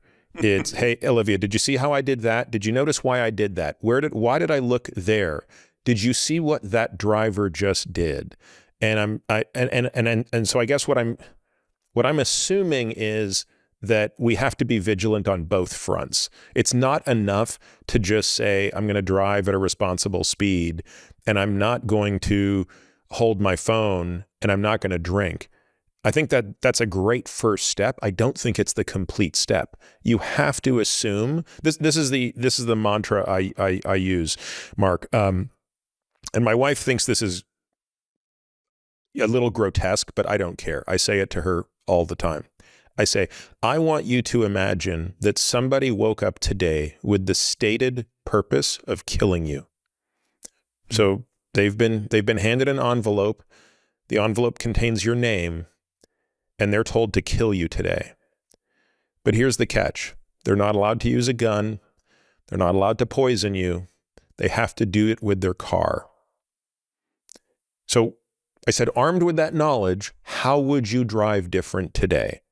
It's only one car. You're going to see thousands of cars today. It's only one, but there is someone out here who's trying to kill you. They're being paid to kill you. What will that knowledge do to your attention? And how will you treat each intersection, each on-ramp, each off-ramp, each T-joint? All of those things that we talk about. And honestly, I don't know that that's a great way to go living your life. It's a bit morose, but it's the only heuristic I've come up with to help with the other half of the equation. That's why I asked the question, right? I don't know how to quantify the effect size of each of these things. Is it worth the baggage and the overhead, the emotional overhead of playing that game? Could be your life. So yeah, it's worth it. And I said this at the beginning, which is thank you for bringing this topic up, because at the core, like you say, your mantra of what's under your control, what's out of your control, that's what we're talking about here. But even the things that are out of your control, you can be more vigilant to some of the risk factors or other things that you could do. At the higher conceptual level, I would say, and maybe just a slight sort of reworking exactly what you said, but part of this is situational awareness, SA. Yeah. Which we know, you know this in racing. It's a big thing in aviation. And I think it's what you just literally articulated with your daughter, right? Did you see how I looked at that? Did you see that car over there doing whatever? So I think that is huge. And the second part is what we would typically frame as defensive driving. And so it's a little different than what you portrayed, but it is the same thing actually, which is there are people that are out here that are not making the good choices you are, but who are on their phone or drunk or haven't had enough sleep. You don't have any control over that. But with your situational awareness and driving defensively, there are things you can do, right? So besides scanning here, looking there, you can come back again. You can look at those intersections where you know things are higher, so that if that raises your vigilance, that could be enough for you just to pause at that stop sign longer, and it becomes not even an error, let alone a near miss or worse, right? And so I think, that's what you're portraying. The situational awareness includes following the rules, doing the good. And then the other is the defensive driving part is don't think everyone else is doing the same thing. Right. They're not, right? And I would just say, whether they're intending to get you or not, those bad choices are going on. Those errors are going on. And so, yeah, I think that's actually a great way to approach it. And I think, unfortunately, it's so easy to drive nowadays. A lot of folks, especially with even newer technologies, some people have their heads so far out of the game, they've lost the situational awareness, right? It's all about the music, the conversation, etc. So all of that is lost. So no, I think that's actually, when you're doing your other training with the muscle memory stuff on that needs to be in there too, because part of this is the mental game of making the right choices and knowing that other people won't, then what can you do? Let's now talk about some of these contributing factors in a little bit more detail. And I want to start with substance abuse or substance use or whatever you want to call it. We've talked about alcohol, of course. Give people a sense of what does it take to reach 0.08? Because I suspect it's a lot easier to get to 0.08 than people realize. Yeah, in fact, most people in the safety arena with alcohol like to say that impairment starts with the first drink. Mm-hmm. And I think that's a great, as soon as you pull up alcohol, that's going to start changing your reaction time, thinking, everything's going to start changing. By the way, I've got a great model to demonstrate this. So I drive a racing simulator, and I've done this game, right, where I will have a glass of wine and get in the simulator. And to be completely clear, with a glass of wine, I do not perceive anything in my own level of awareness. I don't feel a buzz. There's nothing like that. However, in the simulator, there's a noticeable difference. Even at a glass of wine, where I'm sure I am below 0.08 because I weigh a lot, and I don't feel buzzed in any way, shape, or form, I don't drive as well. I miss the apex more. I'm more likely to spin.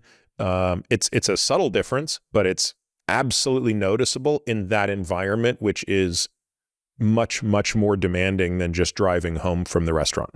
So, but as a general rule, for someone, my size, I've never taken a breathalyzer test, so I don't actually even know what 0.08 is. So for you, that's going to be 2 to 3 beers and 1 good shot of hard liquor. Over what period of time? Within 1 to 2 hours. Okay. But you're bringing up a great point, which is why I always hesitate to give too much information about that, because you can go online with some pretty good BAC estimators, because your age, your weight, your health, presumably. Exactly. All of those things, whether, again, it's less alcohol content in beers and other wine, versus, again, hard liquor stuff. Over the time course you were just about, did you eat and what did you have in your stomach when you eat? It's like there's so much there. I think actually even more important is what you were telling in your story, which is there's very often a disconnect between the subjective experience and the objective one, which is that very often people think they're doing a lot better. We see this parallel in alcohol and sleep loss. I'm doing great. I'm really fine.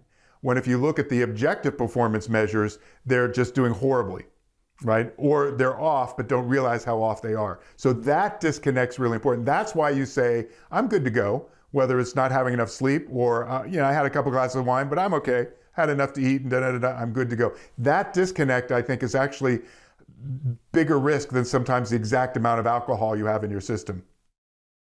Yeah, and I would argue that the sleep one is just the same. If I don't have a great night's sleep, it shows. And again, I think that's what's kind of cool about a simulator is you're simulating driving around at 200 miles an hour, and at that speed, things are happening 3 times faster than when you're in a car on the road, even on a freeway.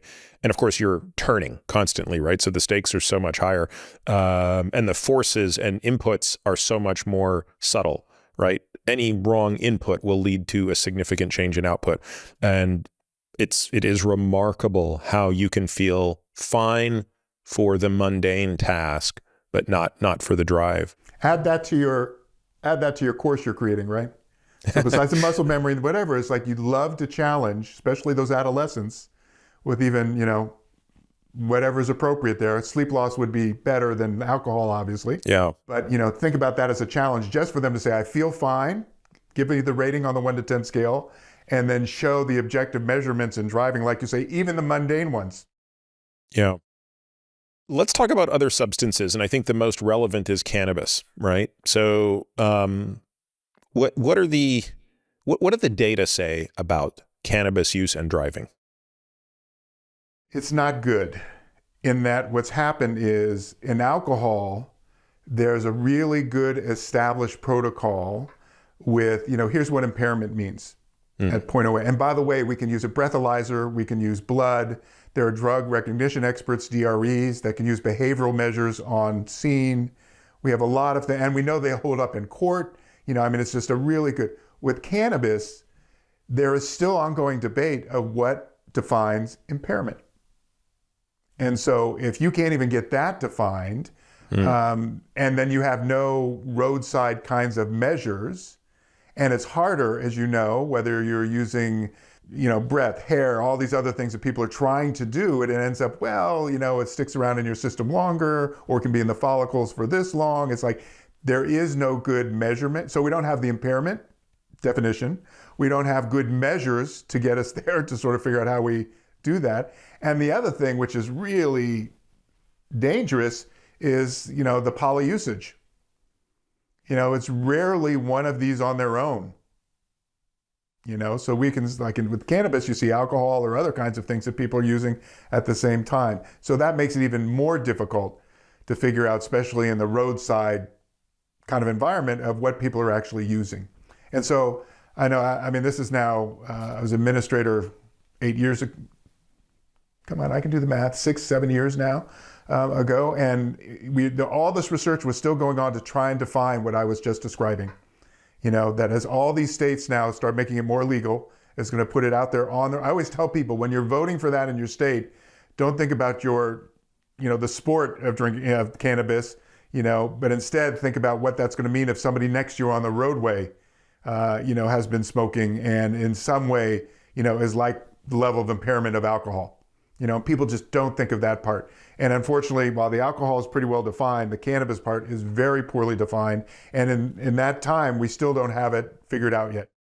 Well, let's think about is there a manner in which we can at least extrapolate from the standpoint of understanding, right? So alcohol is a CNS depressant.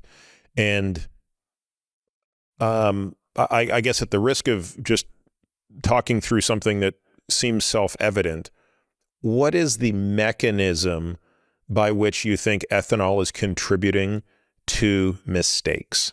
And we're talking now about the subset of mistakes that lead to bad enough crashes and potential fatalities. Like, is it that people end up driving too quickly when they're drunk? Is it that their reaction times are so slowed when they're drunk? Like what is, and not even drunk, let's not even use that word, right? When they are under the influence of alcohol, what are this suite of mistakes that they're making that are leading to these catastrophic errors? So I think the two big categories are any performance-related ones, which are degraded or impaired. So that would be sustained attention, reaction time, decision-making. And the other is the one we talked about, and that is the subjective perception part being disconnected, where they have no sort of, their decision-making like it's really okay. So we know basically, with alcohol, all those CNS things that you were talking about are going to be degraded or impaired in some way. And I talk about this the same way with fatigue. It's sort of like, and I'll just use that as the example for the moment, but there's this like continuum. Everyone is like, you're asleep here, you're awake over here, but the alertness in between is a continuum, right?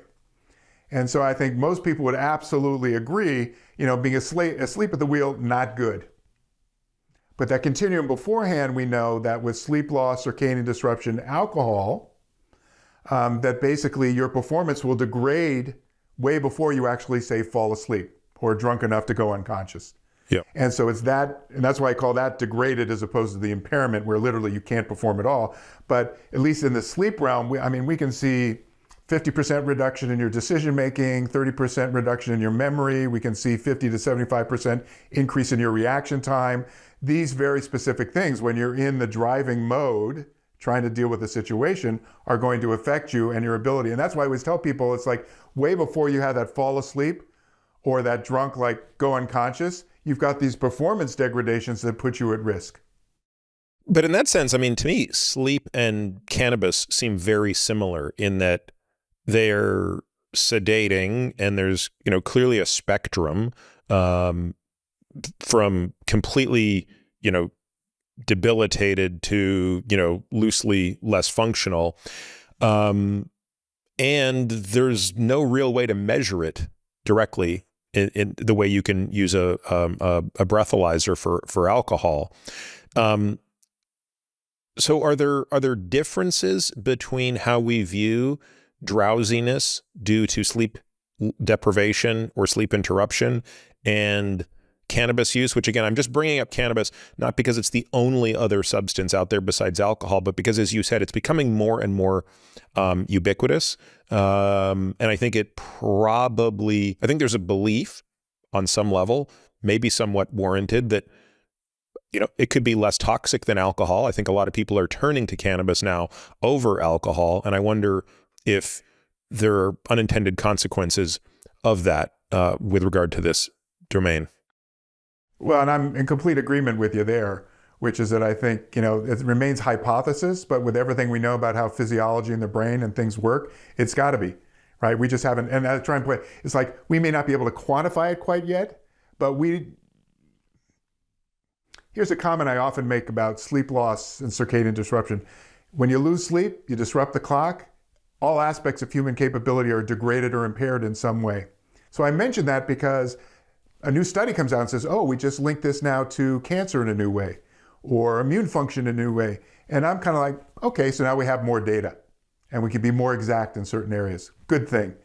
But the overall comment holds, which is kind of what you're saying here too, which is that everything we know about how cannabis works in the brain, how it's going to affect us physiologically, performance-wise, we know that's not going to improve things. It's going to degrade them. And while we may get better at quantifying how bad that is, let's be clear, it's not a good thing for driving under the influence of one of that, right? So I think that's what's going to happen here is that we will get there. There's some great people at NIH and other places that are working on how to get that impairment level defined, to think about what the test could be, et cetera. We'll get there. Took, a decade or two, frankly, to get the alcohol ones in the way they are now. We'll get there. But for the moment, let's be clear. Everything we know is that's a negative. It's not a positive, and we may get better at it, but it's still not going to improve things in some way. So, and again, I agree with you. I think the sleep part, and I'll just make another general comment, which is I think the sleep part that's interesting. Everyone sleeps, they think they're an expert. And it's kind of interesting that everyone is like, yeah, I've lost some sleep and, I'm still here, I'm fine, etc. Whereas again, people will think about alcohol and cannabis, that's more of a choice. And by the way, I don't drink or I don't do this, etc. No one's ever going to say, yeah, I think that sleep thing, I just stopped it. I just don't do it. So that's a requirement, right, for just our existence. And so it's slightly different that way. Are there any other prescription drugs that play a significant role in this? I mean, the obvious ones that come to my mind would be benzodiazepines, but is there any other class of drugs that frequently enough show up on the impairment side of the equation? Well, and thank you for bringing this up because, drunk, drugged, people always think of cannabis, et cetera, but that includes prescription medication and over-the-counters. So any antihistamine that makes you drowsy, any sedating antidepressant, any sedating antidepressant, trazodone gets used for things, right? I mean, any one of those that you're taking, has the potential to affect your, sleepiness, alertness level when you're actually driving. So I'm glad you brought that up because everyone thinks of the big ones. It's alcohol for sure, cannabis we got to start talking about, but these others, you think about it, prescription, it's something you don't want to just read the label. You want to talk to your healthcare provider about that and see how much could that affect me, and the over-the-counters as well. Those are all big issues. And again, it's the polypharmacy. You see that a lot, that there's multiple things, but trying to pull out exactly what they were, that's often after the fact. Post hoc, you go interview people and say, oh yeah, it's allergy season. And are you taking the one that's sedating or are you taking the one that's the non-drowsy version of it, right? Let's talk a little bit about speed, which is still makes up a pretty sizable fraction of the contributing forces. Is that changing? Is that less today than it was 30 years ago? It strikes me that maybe, clearly cars are faster today than they used to be, but are people necessarily driving them faster today? And is that not offset at all by the far greater impact of technology, which we haven't come to talk about yet, so we should certainly spend some time talking about seatbelts and airbags. But just, what's the general throughput of speed in this equation? It's a big factor. Force equals mass times acceleration. It's all about the energy. So when you're going faster, you're talking about when a crash happens, there's just more literally impact of what's going to come out of that particular collision. And so it's interesting, speed has actually gone up, and that has more to do with the capability of the vehicles, roadways, and the technologists. Think about, you're a racer, how much, there's always like, how do we get better, faster, et cetera. Although it seems that cars, outside of SUVs, probably cars are getting a lot lighter. So when you think about mass times deceleration, which I assume is a big part of what that force is that people are experiencing, does that not offset it on the car side of the equation? Not very much, because generally cars are getting bigger.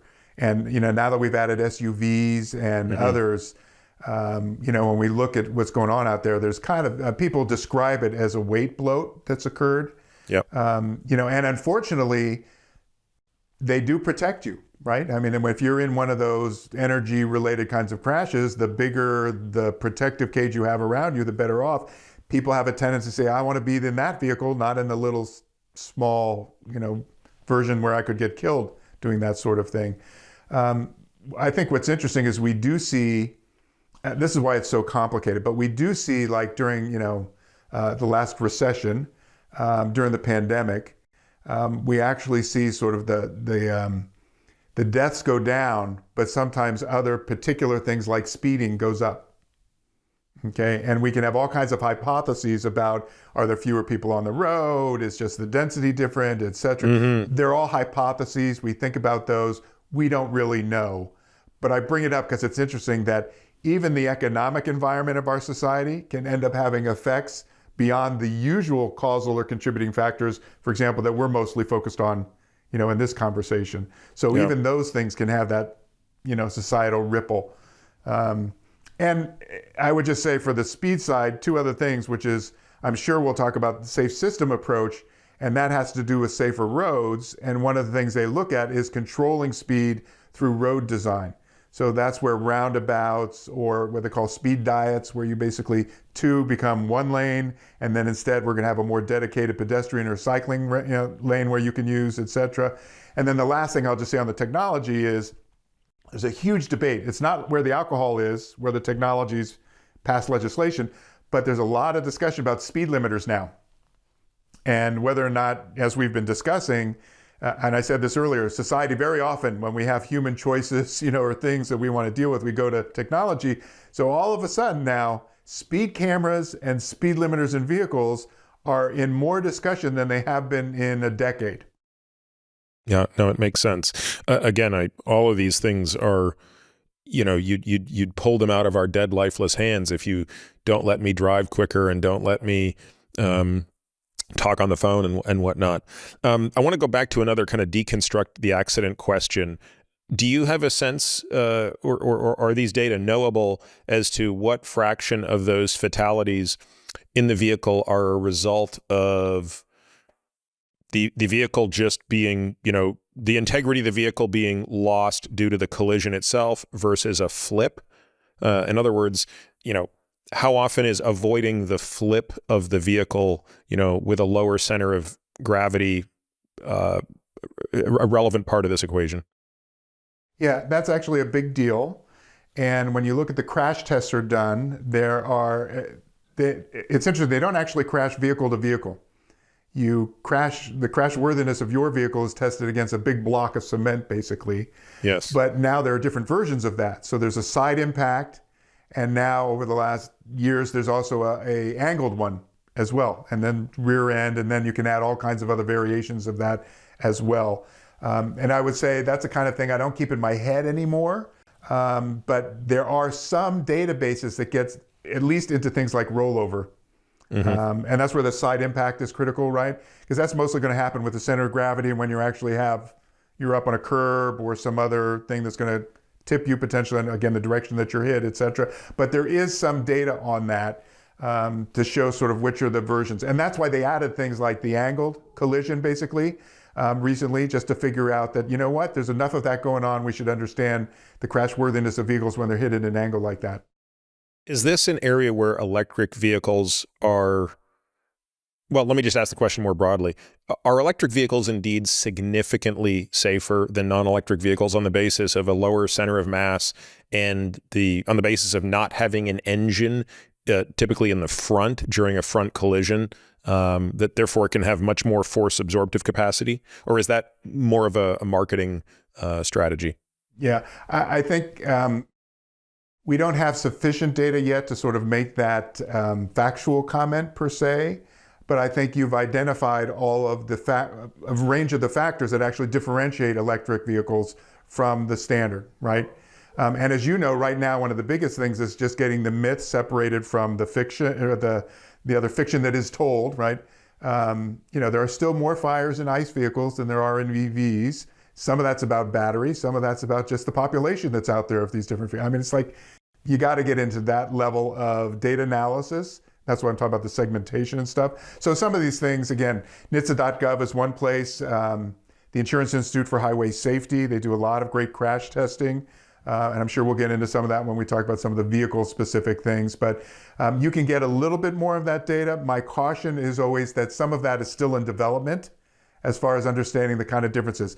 Hypothesis, like on what you were just identifying, but the level of segmentation to actually make factual statements, I think we're still developing a lot of that.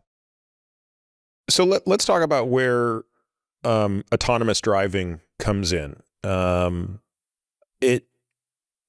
if you believe that north of 90% of these crashes have at their root cause errors by humans, then you would think that an autonomous vehicle, provided the entire network of vehicles is autonomous, that's always been the big if, right? It's not enough to just have some autonomous vehicles. That could actually make things worse. You have to kind of have everything being autonomous, would certainly have the potential to do better. I don't think it goes from 94 to 0, but it seems that there's a glide path. What is your view of autonomous vehicles and the hope that they bring to this problem? In many ways, I wonder, is that the solution as opposed to built-in speed limiters, breathalyzers? I mean, I was also going to half jokingly suggest that if we can put all of those things in cars, we can also probably put in light, like eye flicker sensors, and we can track micro sleep, because I think back to when I was in residency, how tired I would be driving home, and I could barely hold my eyes open. I mean, clearly we could sense that. So there are clear things you can build in to make humans less likely to hurt themselves. But at some point you might just say, let's just put all of our energy into autonomous vehicles. So this is a fun part of a conversation, which is the general comment we've already been discussing, which is, when society has issues that are around human behavior and choices and errors we make, then, do we often look to technology as a way to help us do better, save lives, improve situations? So there's another study that NHTSA did where they actually looked at 14 different technologies, as straightforward as seatbelts, airbags, electronic stability control, 14, and over 52 years, how many lives did those technologies save? 613,501, okay? And those are just the 14 they looked at, which were related to the Federal Motor Vehicle Safety Standards and other things that are in vehicles. So you can't do this, but I point out, at 40,000 lives a year, we could have gone 15 years with no lives lost on our roadways, right? Kind of our conversation, not necessarily injuries or crashes, but if we could have lumped all those together, technology works, right? And I'll say this as the caveat to start with is the potential is unbelievable, but we still got to prove it's going to work, fully acknowledging that these new systems will also introduce new risks. Okay, I think, again, when I told you people like to point their blame, then it does, still got to prove it. And we also got to acknowledge that now we're going to have software risks and other kinds of, machine learning and technological risks that are introduced. We got to make sure we address those as well. Your point that we may get to 0 in some areas, should we even expect that in others? Having said that, what you just described actually is the way I think we need to be using technology. So those are really in two big areas. The advanced driver assistance systems, ADAS, are the things that are already in cars. I'm sure you've got them in yours. Automatic emergency braking, lane keeping assist, cruise control, rear camera. We've just got all these different systems that are independent that you were talking, right? And so when you think about it, those are a part of, again, advanced driver assistance systems. How do we support the driving task? By giving you these things that we know when you look this way, you can't be looking that way, but we could give you visibility to that, situational awareness again, that could actually help with that, okay? The higher level is a fully autonomous vehicle, okay? And let's just say, you know what? We're gonna take out the steering wheel, the pedals, and everything else. It's gonna do the entire task. Okay, and the way sometimes this is separated is at the lower levels. SAE actually has these 5 levels, and I'm not going to get into all of that, but you can think about it basically as at the lower levels, the human is responsible for monitoring the environment and the vehicle. There's an interim level, level 3, where the vehicle will do some of those things, but if it needs you back in the loop, it's going to let you know, take the wheel. And level 4 and higher is vehicle is going to do it for you. It's going to monitor the environment and the vehicle and handle the driving task. So just so I understand, Mark, if you look at the Like, is Tesla the best example of? Is that the furthest along technology in the driver assist commercially? Thank you. And that's exactly, I'm not sure it's further along, but I would say it has the most integrated systems of pulling those separate systems in. But what you just said that's so important is the label that often gets used, autopilot, gives a sense that it is autonomous driving, when in fact it's what you just said. It's actually a collection of driver assistance systems, which actually, even they publicly, because of regulatory requirements, that's level 2. I was just about to say, is that level 2 or 3? Exactly. But it's level 2. Yeah, okay. You got it. Yeah. You got it. And probably that's one of the more integrated systems that uses all these different things. But you're seeing, even the traditional automakers basically offering all these different systems that are in there. So one of the ways, take a step back, is to realize if we're going to take the 280, 300 million cars that are on the road today, it can take anywhere from 10 to 12 years to actually penetrate the fleet with new technology. Yeah, that seems optimistic. I was going to say probably longer. I mean, it would seem to me at least 20 years to overturn that fleet. And that would also include, like, this is going to be one of those moments where I imagine a real regulatory challenge, right? So so I love internal combustion engines. I am an internal combustion engine junkie. And not only that, I love naturally aspirated internal combustion engines.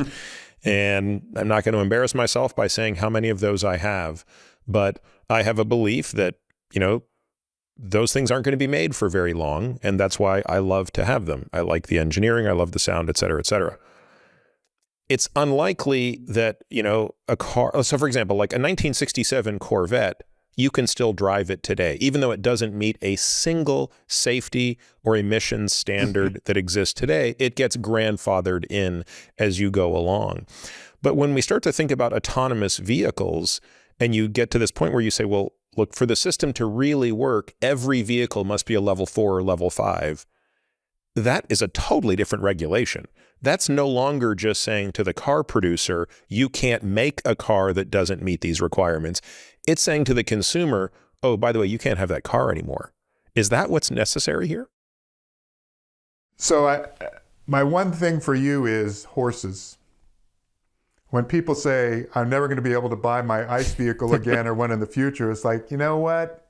People still breed them, raise them, race them, own them. There are always going to be ICE vehicles, that internal combustion, that fully, you're going to still have it around and do what you need to do. But I think it also brings up the enormity of the problem. Yeah, this is the biggest infrastructure problem I can imagine. Yes. Yep. And that's why when I was administrator, we actually put out the first federal automated vehicles policy. And people were screaming, well, that's a nice policy, but like, what are you going to regulate? And I used to say, what are we going to regulate? It's just a huge issue. The autonomous vehicles aren't there yet. There's some great programs going on demonstrating their potential, but they're not there yet for full deployment, throughout our entire society. They're not there yet. They're great demonstration, pilot programs, larger ones, et cetera, but they're not. And there are a lot of problems that are going on as well, with some of the companies. So that is still, again, to be proven, and understanding where the risks are with that model, we still need to get there. That's why I think one of the ways to conceptualize this is we're probably on a path. There used to be a debate, and I think we know what the answer is now. Do we just go along the levels 1, 2, 3, 4, until we get up to 4 and 5 fully autonomous, or do we jump right to 4 and 5 and let's go for the full thing? I think we're seeing it now just by what we're talking about. ADAS is that stepwise, right? Get people familiar with the technology, see where the advantages are, see where it helps you, see where it might actually save your life, etc. That'll move us toward it, to where eventually it's like, I'd like to just get my hands off the wheel, period, at least for my commute or something else. Let the vehicle do it. Again, if you want to race or do something else, that's a different environment, different task you want to do. But I think that's now that question's been answered, that we're probably going to be going through these steps where technology is introduced. They help keep improving. We need to get enough data to show it's really going to make a difference. And then when we have that, I think people are like, okay, it's built in, it's working, et cetera. And then there'll be more comfort at some point. The two examples I'll give you, one is when I was administrator, one of the things we did was actually challenge the auto industry to make automatic emergency braking standard on every new vehicle by 2022, or at least 95, 99%, like of all the new vehicles. We originally had 10 manufacturers, and a couple months later when we launched this program to try and get this going, we had 20 manufacturers, basically covering about 95 to 99% of all new vehicles. And the whole idea was they would get in the room and spend some time saying, what are the criteria that we want to see everybody? It's called democratizing safety. So it's not just if you buy a higher end car or, it's an option that I can, it's like, no, democratize means every new vehicle, AEB, okay? And the Insurance Institute of Highway Safety says, if every car had AEB, we could probably reduce 50% of the rear end crashes with that, okay? Wow. So big, yeah. And just to be clear, Mark, this is not the warning that comes on when you're about to hit somebody, but it actually will break if the distance and rate of speed between you and the car in front of you triggers an algorithm that says, you're going to hit this thing. So, Peter, this is why it's so great to have some time to discuss this stuff. AEB actually has multiple elements to it. The warning is one. Another is if you don't brake, it'll brake for you. Another one is if you brake, but you don't brake hard enough because of the distance, it will actually add braking power to what's going on. And so that was what this working group was, is let's figure out what the performance criteria will be for this AEB mandate that we want to see. Now, why I'm bringing this up is because it was not a regulation. And pretty much that's because every regulation that had come through recently, like when I was there, was 10 or 12 years in the regulatory pipeline. And so we said, you know what, let's just challenge them and see who would agree. And like I say, we end up having 20 manufacturers come together. And I mention that because somebody just put a report out that basically they met that requirement. Now, why is that relevant besides the fact that everybody's got AEB in all those new vehicles? Again, to our point, that's not retrofitting everything else, right? So there's still plenty of cars that don't have this yet. It's going to take a while for all of that to change. The other thing that most people, it's not a secret, but most people don't understand this, but to get a regulation through, you need to have an Office of Management Budget basically do a cost-benefit ratio, right? They got to do a calculation that says it's worth it. It usually takes a penetration of at least 10% of the vehicle population to get enough data to do that kind of analysis. And so with new technology, OMB needs Office to do of Management and Budget. Yeah, OMB needs to do an analysis of something because it's the government that's mandating it. That's why. So they have to be able to say, yeah, that if we mandate this, the cost to the industry to do this is X. But then how do they assign a cost to life? Oh, the numbers are there. Always debated, but they've yes, but the number of the cost of life is doesn't include loss or pain and suffering. It like to the people who are left behind. It's simply loss. It's economic loss of life, meaning you lost 10 years of your life working where you would have made this amount of money. So it's my point is it's probably an underestimate of the true value of life by far. Absolutely. And part of what I'm bringing up is you typically need at least 10% penetration in the vehicle population, which is huge. The most basic data to send it to them. It's like if it doesn't even have the data for that cost benefit, so they can do their straightforward lives versus we have this technology, how many lives do you think you're going to save? And what data do you have to demonstrate it and substantiate it enough for the cost to the car, the manufacturer, the society, right? So again, I think that's one of the challenges you see going on to what we were saying before is that seeing these stepwise additions to these driver assist systems are getting added. Things like AEB that are now standard allowed that. So the agency just came out recently with, there's something called an advance notice for proposed rulemaking and a notice for proposed rulemaking. I don't know which one it is, I forget, but basically they're now going to regulate AEB.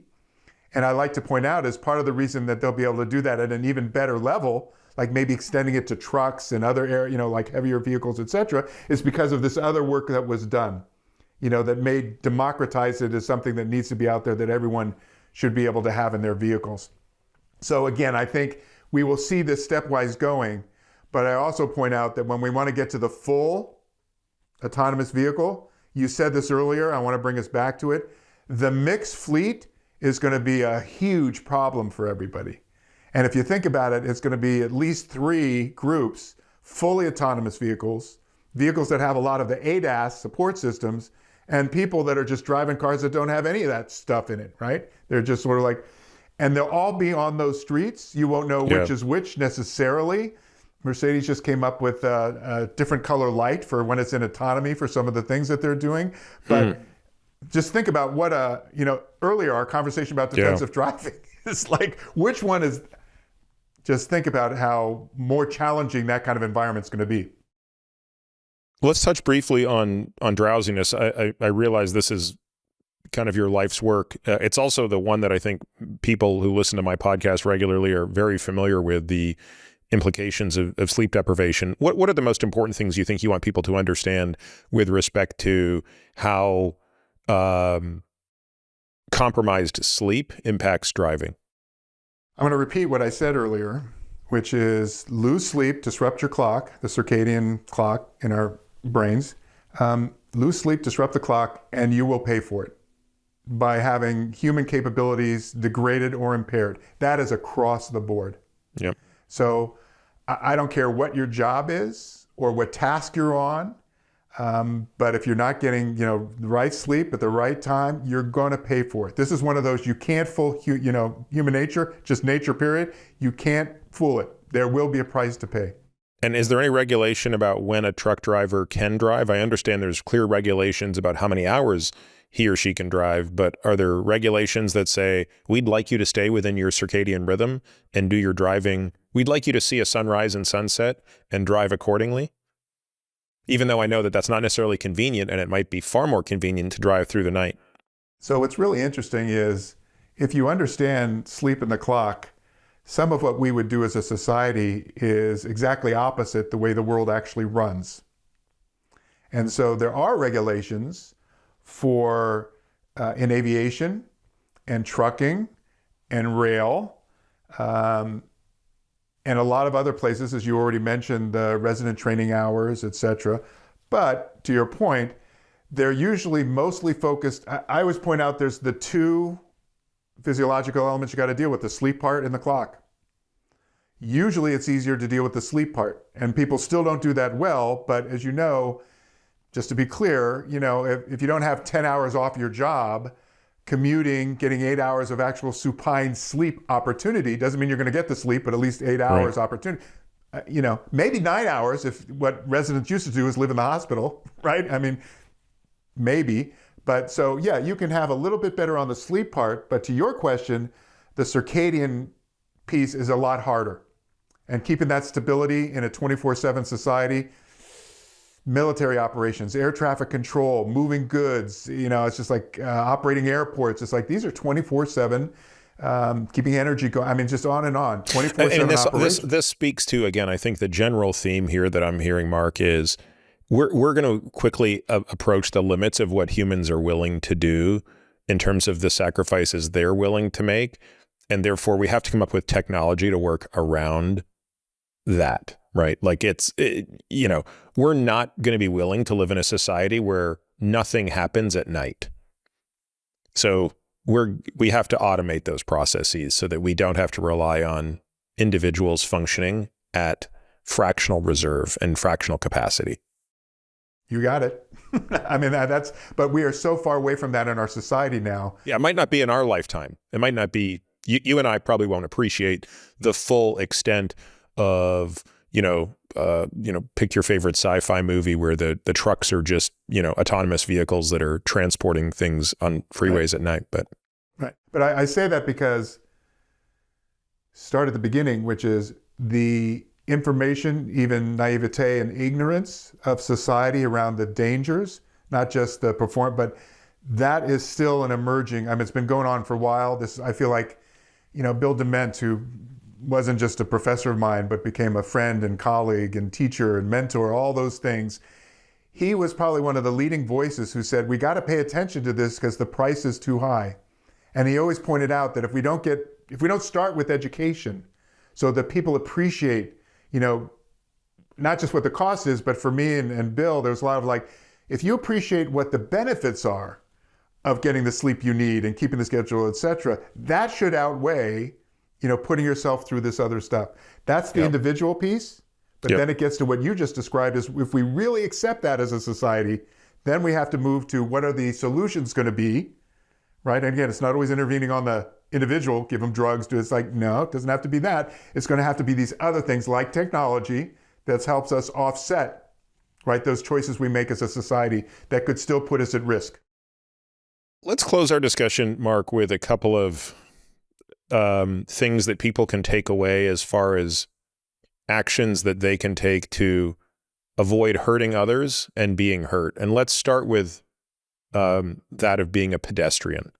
So what can an individual do as a foot pedestrian to minimize their risk? Let me start with a basic question.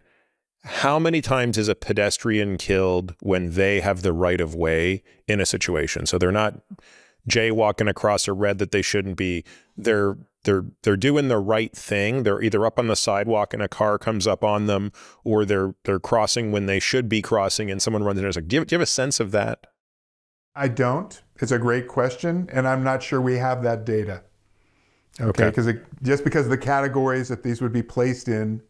Because again, if they weren't doing something illegal, I'm not sure that kind of information would necessarily be collected. So in other words, it's easy. I mean, we could probably back into it I assume the data are tabulated for every time the pedestrian is quote unquote at fault. And I know we're trying to get out of the at fault mentality here and just solve the problem. But you could say, look, of the 42,000 people who died, 6,000 were pedestrians. And we have a really clear example of 1,000 of those pedestrians were the ones at fault. And the driver tried to avoid them at the last second, but couldn't. And then we could maybe say, well, look, in 5,000 of those cases, the pedestrian was not. But do you have a sense of what a pedestrian can do specifically around their situational awareness? What do they need to be on the lookout for to reduce those odds?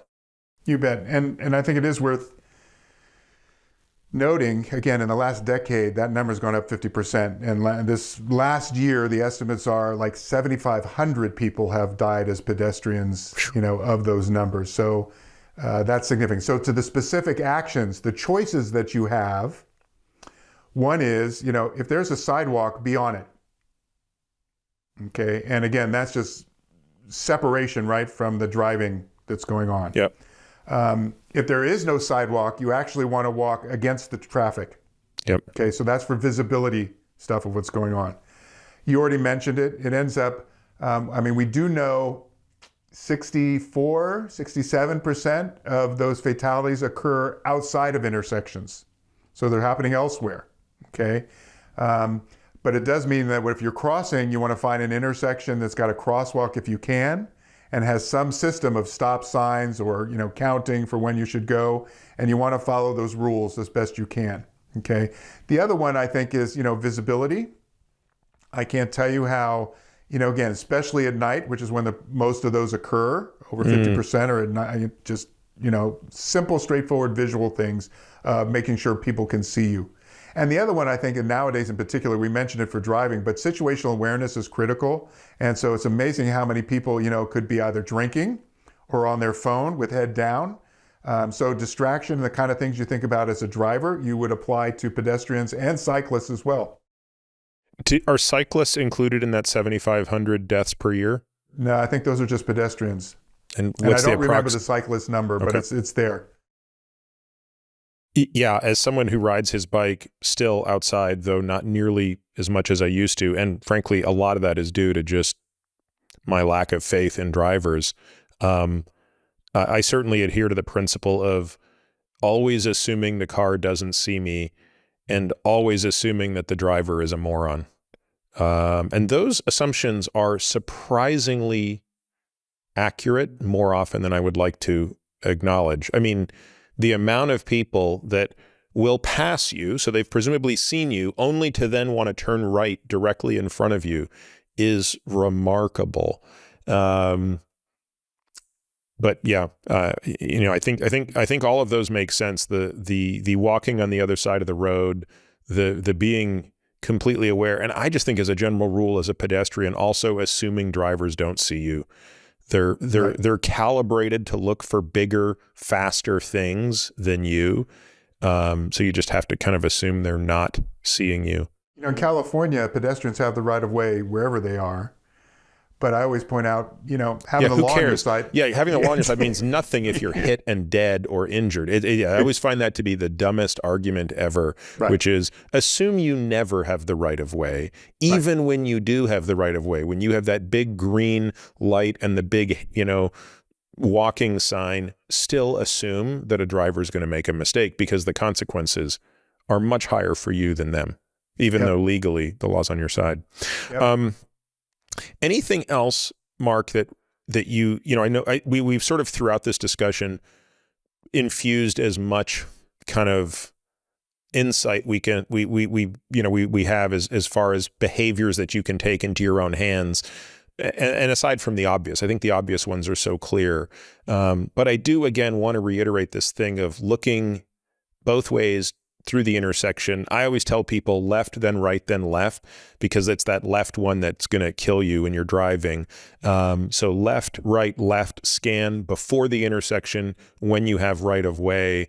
The other thing for me, Mark, is when I'm on a 4-lane road, 2 in each way, I'm never in the left lane unless passing, just because it takes one more, especially with these non-median roads out here, it's that much harder for somebody to cross and weave into my lane. So it's staying in the right-hand lane. And, it's really funny. We've got these really fast, we've got these 75-mile-an-hour roads out here that have no median. And they're typically 2 or 3 lanes only in total, 2 in one direction, 1 in the other. And sometimes they're 1 in 1. And those are nerve-wracking. A one-on-one 75 with no median. Yeah. I think those are roads where I will not talk on the phone. I will not listen to a podcast. And all I'm doing is imagining how quickly could I veer off to the right if a truck got into my lane. If I can just, a slight nuance to what you said is, part of the defensive piece of that is don't expect or assume that people are going to actually follow the rules. And so you may be, at that intersection and looking, but it's like, don't think because someone's got a stop sign there that they're actually, you looked, they've got a stop sign. Don't assume they're going to follow the rules, whatever they are, right? Yep. And that includes yellow lights, red lights, it's just like, no, if there's someone there and they're a potential risk, your choice is whether you decide to proceed through, slow down, pause. Those are the things that are under your control. Yeah, it's really funny. 2 days ago, I was driving somewhere, and I was going to make I was in the right-hand lane, and I was going to make a right-hand turn into something, and I didn't actually realize that there was a driveway before where I make my right.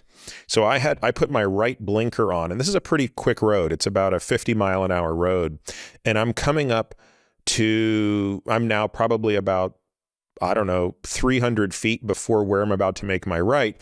And a woman came to the edge of the road where again, I didn't even realize there was a road. It's such a tiny little, it's easy to miss road. And she looked, saw me, but saw that I had my right blinker on and just pulled out, assuming I was going to turn right there. Now, you could argue, well, technically, I guess she's right. I had my blinker on. But I had that blinker on long before she showed up, thinking I'm turning, 300-400 feet up the road. And again, I had to really slam on the brakes not to hit her. And she would have taken the brunt of that, not me. Regardless, again, it's not about fault. It's what is the consequence of this awful collision? Right. And I was amazed that she pulled out, because she pulled out when my rate of speed hadn't even begun to slow. And I wondered to myself, how does she not see how fast I'm going? Like, what did she think I was going to do? Somehow, like, I'm on a rail that's going to allow me to turn that quickly? But see, that's a perfect example of what we just talked about. Don't assume people are going to follow the rules, or that what you're seeing is what's going to happen. And, to what you just said is she wasn't thinking. No. She just assumed that right signal meant you were turning right into where she is. Right. And my point is, even though maybe I was at fault, like when it's all said and done, maybe it's my fault that I had the blinker on when I wasn't planning to turn right there. But I think taking fault out of this is the right way to go. And instead thinking root cause effect, because the only accident I've ever been in my life, Mark, was a very bad accident where the other person was 100% at fault. They ran a red light while I was going correct speed limit, which was 50 miles an hour through an intersection. And luckily for this woman, I hit the passenger side, not the driver's side. She was the only person in the car. And I'm in a pickup truck. She's in a sedan. I hit her so hard that both vehicles were a write-off. It's the only vehicle I've been in where the airbag's deployed. And what struck me is how amazed I was at how quickly it happened, because I was driving this way and she was stationary to make a left. So it wasn't like I was looking at her. I saw her the whole time, but never thought she would just jet out in front, because it wasn't in my usual, like, going through the intersection, somebody over there. It was the woman right in front who erroneously thought she had a green light to go, even though she had a red arrow. And she just pulled out slowly. And, I did probably get the brakes on before I hit her. But, I think about that and I think, had she had a passenger in that car, could have been a very different situation. Yep. And it happens so quickly that it's, you don't have to make the mistake to suffer the consequence. No. And, I really appreciate you telling these stories. Some people are good at it. Some people don't like to talk about them, but this touches everybody, right? I mean, you've lost someone in a roadway. And it's like, there's the emotions you were experiencing are so justified and understood, and your approach to how you think about it now that are based in all of that. Same thing here. Those two drivers you just talked about with different things. It's like neither one of them thought, again, I'll go out today and see if I can get killed. It's not just the other way, right? It's that one too. It's like, let me see if I can run into somebody, do it. It's like, they're not doing that, but it's a complex, dynamic environment with humans that are imperfect and make bad choices and also errors in what they do. And how do we try and do that more safely? And I think, again, those encapsulate everything we've been talking about. Big societal changes. How do we make this better for everyone? But a lot of it comes down to your behavior, what you can control, the stuff that's out of control, you can still do something about in some situations, right? And I think it's also, we didn't talk about this much, and you made just one quick comment in there. There's a whole culture around cars that's part of what's going on here too, right? I mean, it's our independence, it's economics, it's family, it's just sort of the American way, right? Of don't tell me how. So there's a lot going on here that also are at play, which I think when we talk about, are we ever going to have fully autonomous so we can save lives? Like, I'm not sure we know that yet. Maybe we work that way when the data can justify it, but for the moment, there's a huge car culture that's in operation here as well, that clearly is affecting our choices and willingness to give certain things up, for these other societal benefits that we know we could attain. Yeah. Are there any resources, Mark, that you would point people to who are kind of interested in the what can I do, right? So there again, lots of things that hopefully will happen technologically, and we can debate the policies all day long, but at the end of the day, everybody listening to this is going to get in their car today. And right. I hope we've given people a lot of strategies. Is there anything you would point people to, especially parents maybe who have teenage kids who are starting to drive, where you can, we can, as you said, I think, get them started in the best way possible, because you start to create patterns of behavior early. So let's hold the kids for a moment. And I think the place to start, a few websites. NHTSA.gov, NHTSA.gov is a great website that you can go on. It has a VIN, vehicle identification number lookup. So if you're wondering, do you have a defect and recall that you should take care of, you can do that. Car seats, you can literally go on there and put your kid's birth date, height, weight, and it'll actually give you recommendations of whether it's backwards, forwards, booster seat, etc. Really good with that. And all the data we're talking about that I can't keep in my head is on that website. And so it's a great source for things. We haven't talked about it, but NHTSA runs a new car assessment program, NCAP. It's the 5 stars. Stars for cars. It's what's on the Monroney label on your new car. That's the stars evaluating its crashworthiness and some other factors as well. What's it called? It's NCAP, New Car Assessment Program. Okay. So again, when you're thinking about where should I start? Well, just start with the ratings. Yep. So NHTSA's got all this different stuff that's a great resource there. Next would be the Insurance Institute for Highway Safety, IIHS. They do a lot of the crash testing, but they also have a lot of research that they do. So they're the ones who do the top safety pick and other kinds of things. So that AEB challenge I talked about, that was actually collaboration between NHTSA and IIHS doing that challenge for the industry to democratize AEB. And besides the crash information, they also have other studies and things they do. So really good there. National Safety Council, NSC, they have great data because they'll have car stuff, they have pedestrian stuff, they have cyclist information. They're really good for general resources for safety, including roadway pieces. And then that the fourth, again, sorry, that one again was... That's the National Safety Council, NSC. NSC, okay. Yep. And the fourth one I would mention is Safe Kids Worldwide. And they actually certify car seat technicians.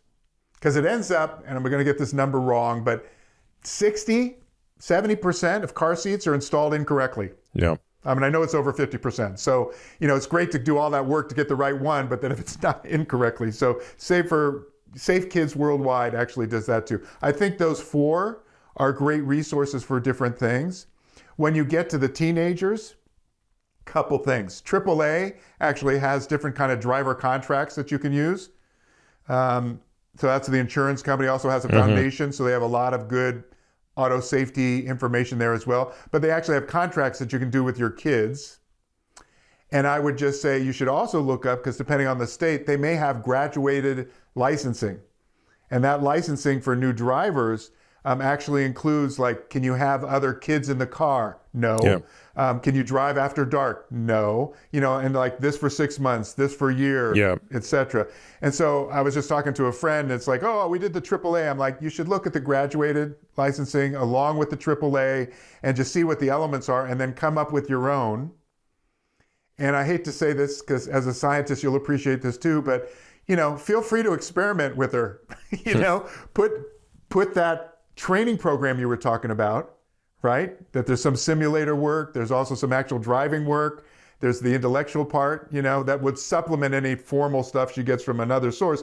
But do that and then do your own sort of, that's the intervention. I would do your own assessment then to sort of, could you measure some of that in the simulator, for example, to see if, now you have an N of 1, totally get it, but it's her life you're trying to save along with, so whatever you could do there to try and, bolster her with more education, experience, etc., that would make her, again, more situationally aware and defensive when she's driving, along with the skill set, I think would be great benefit.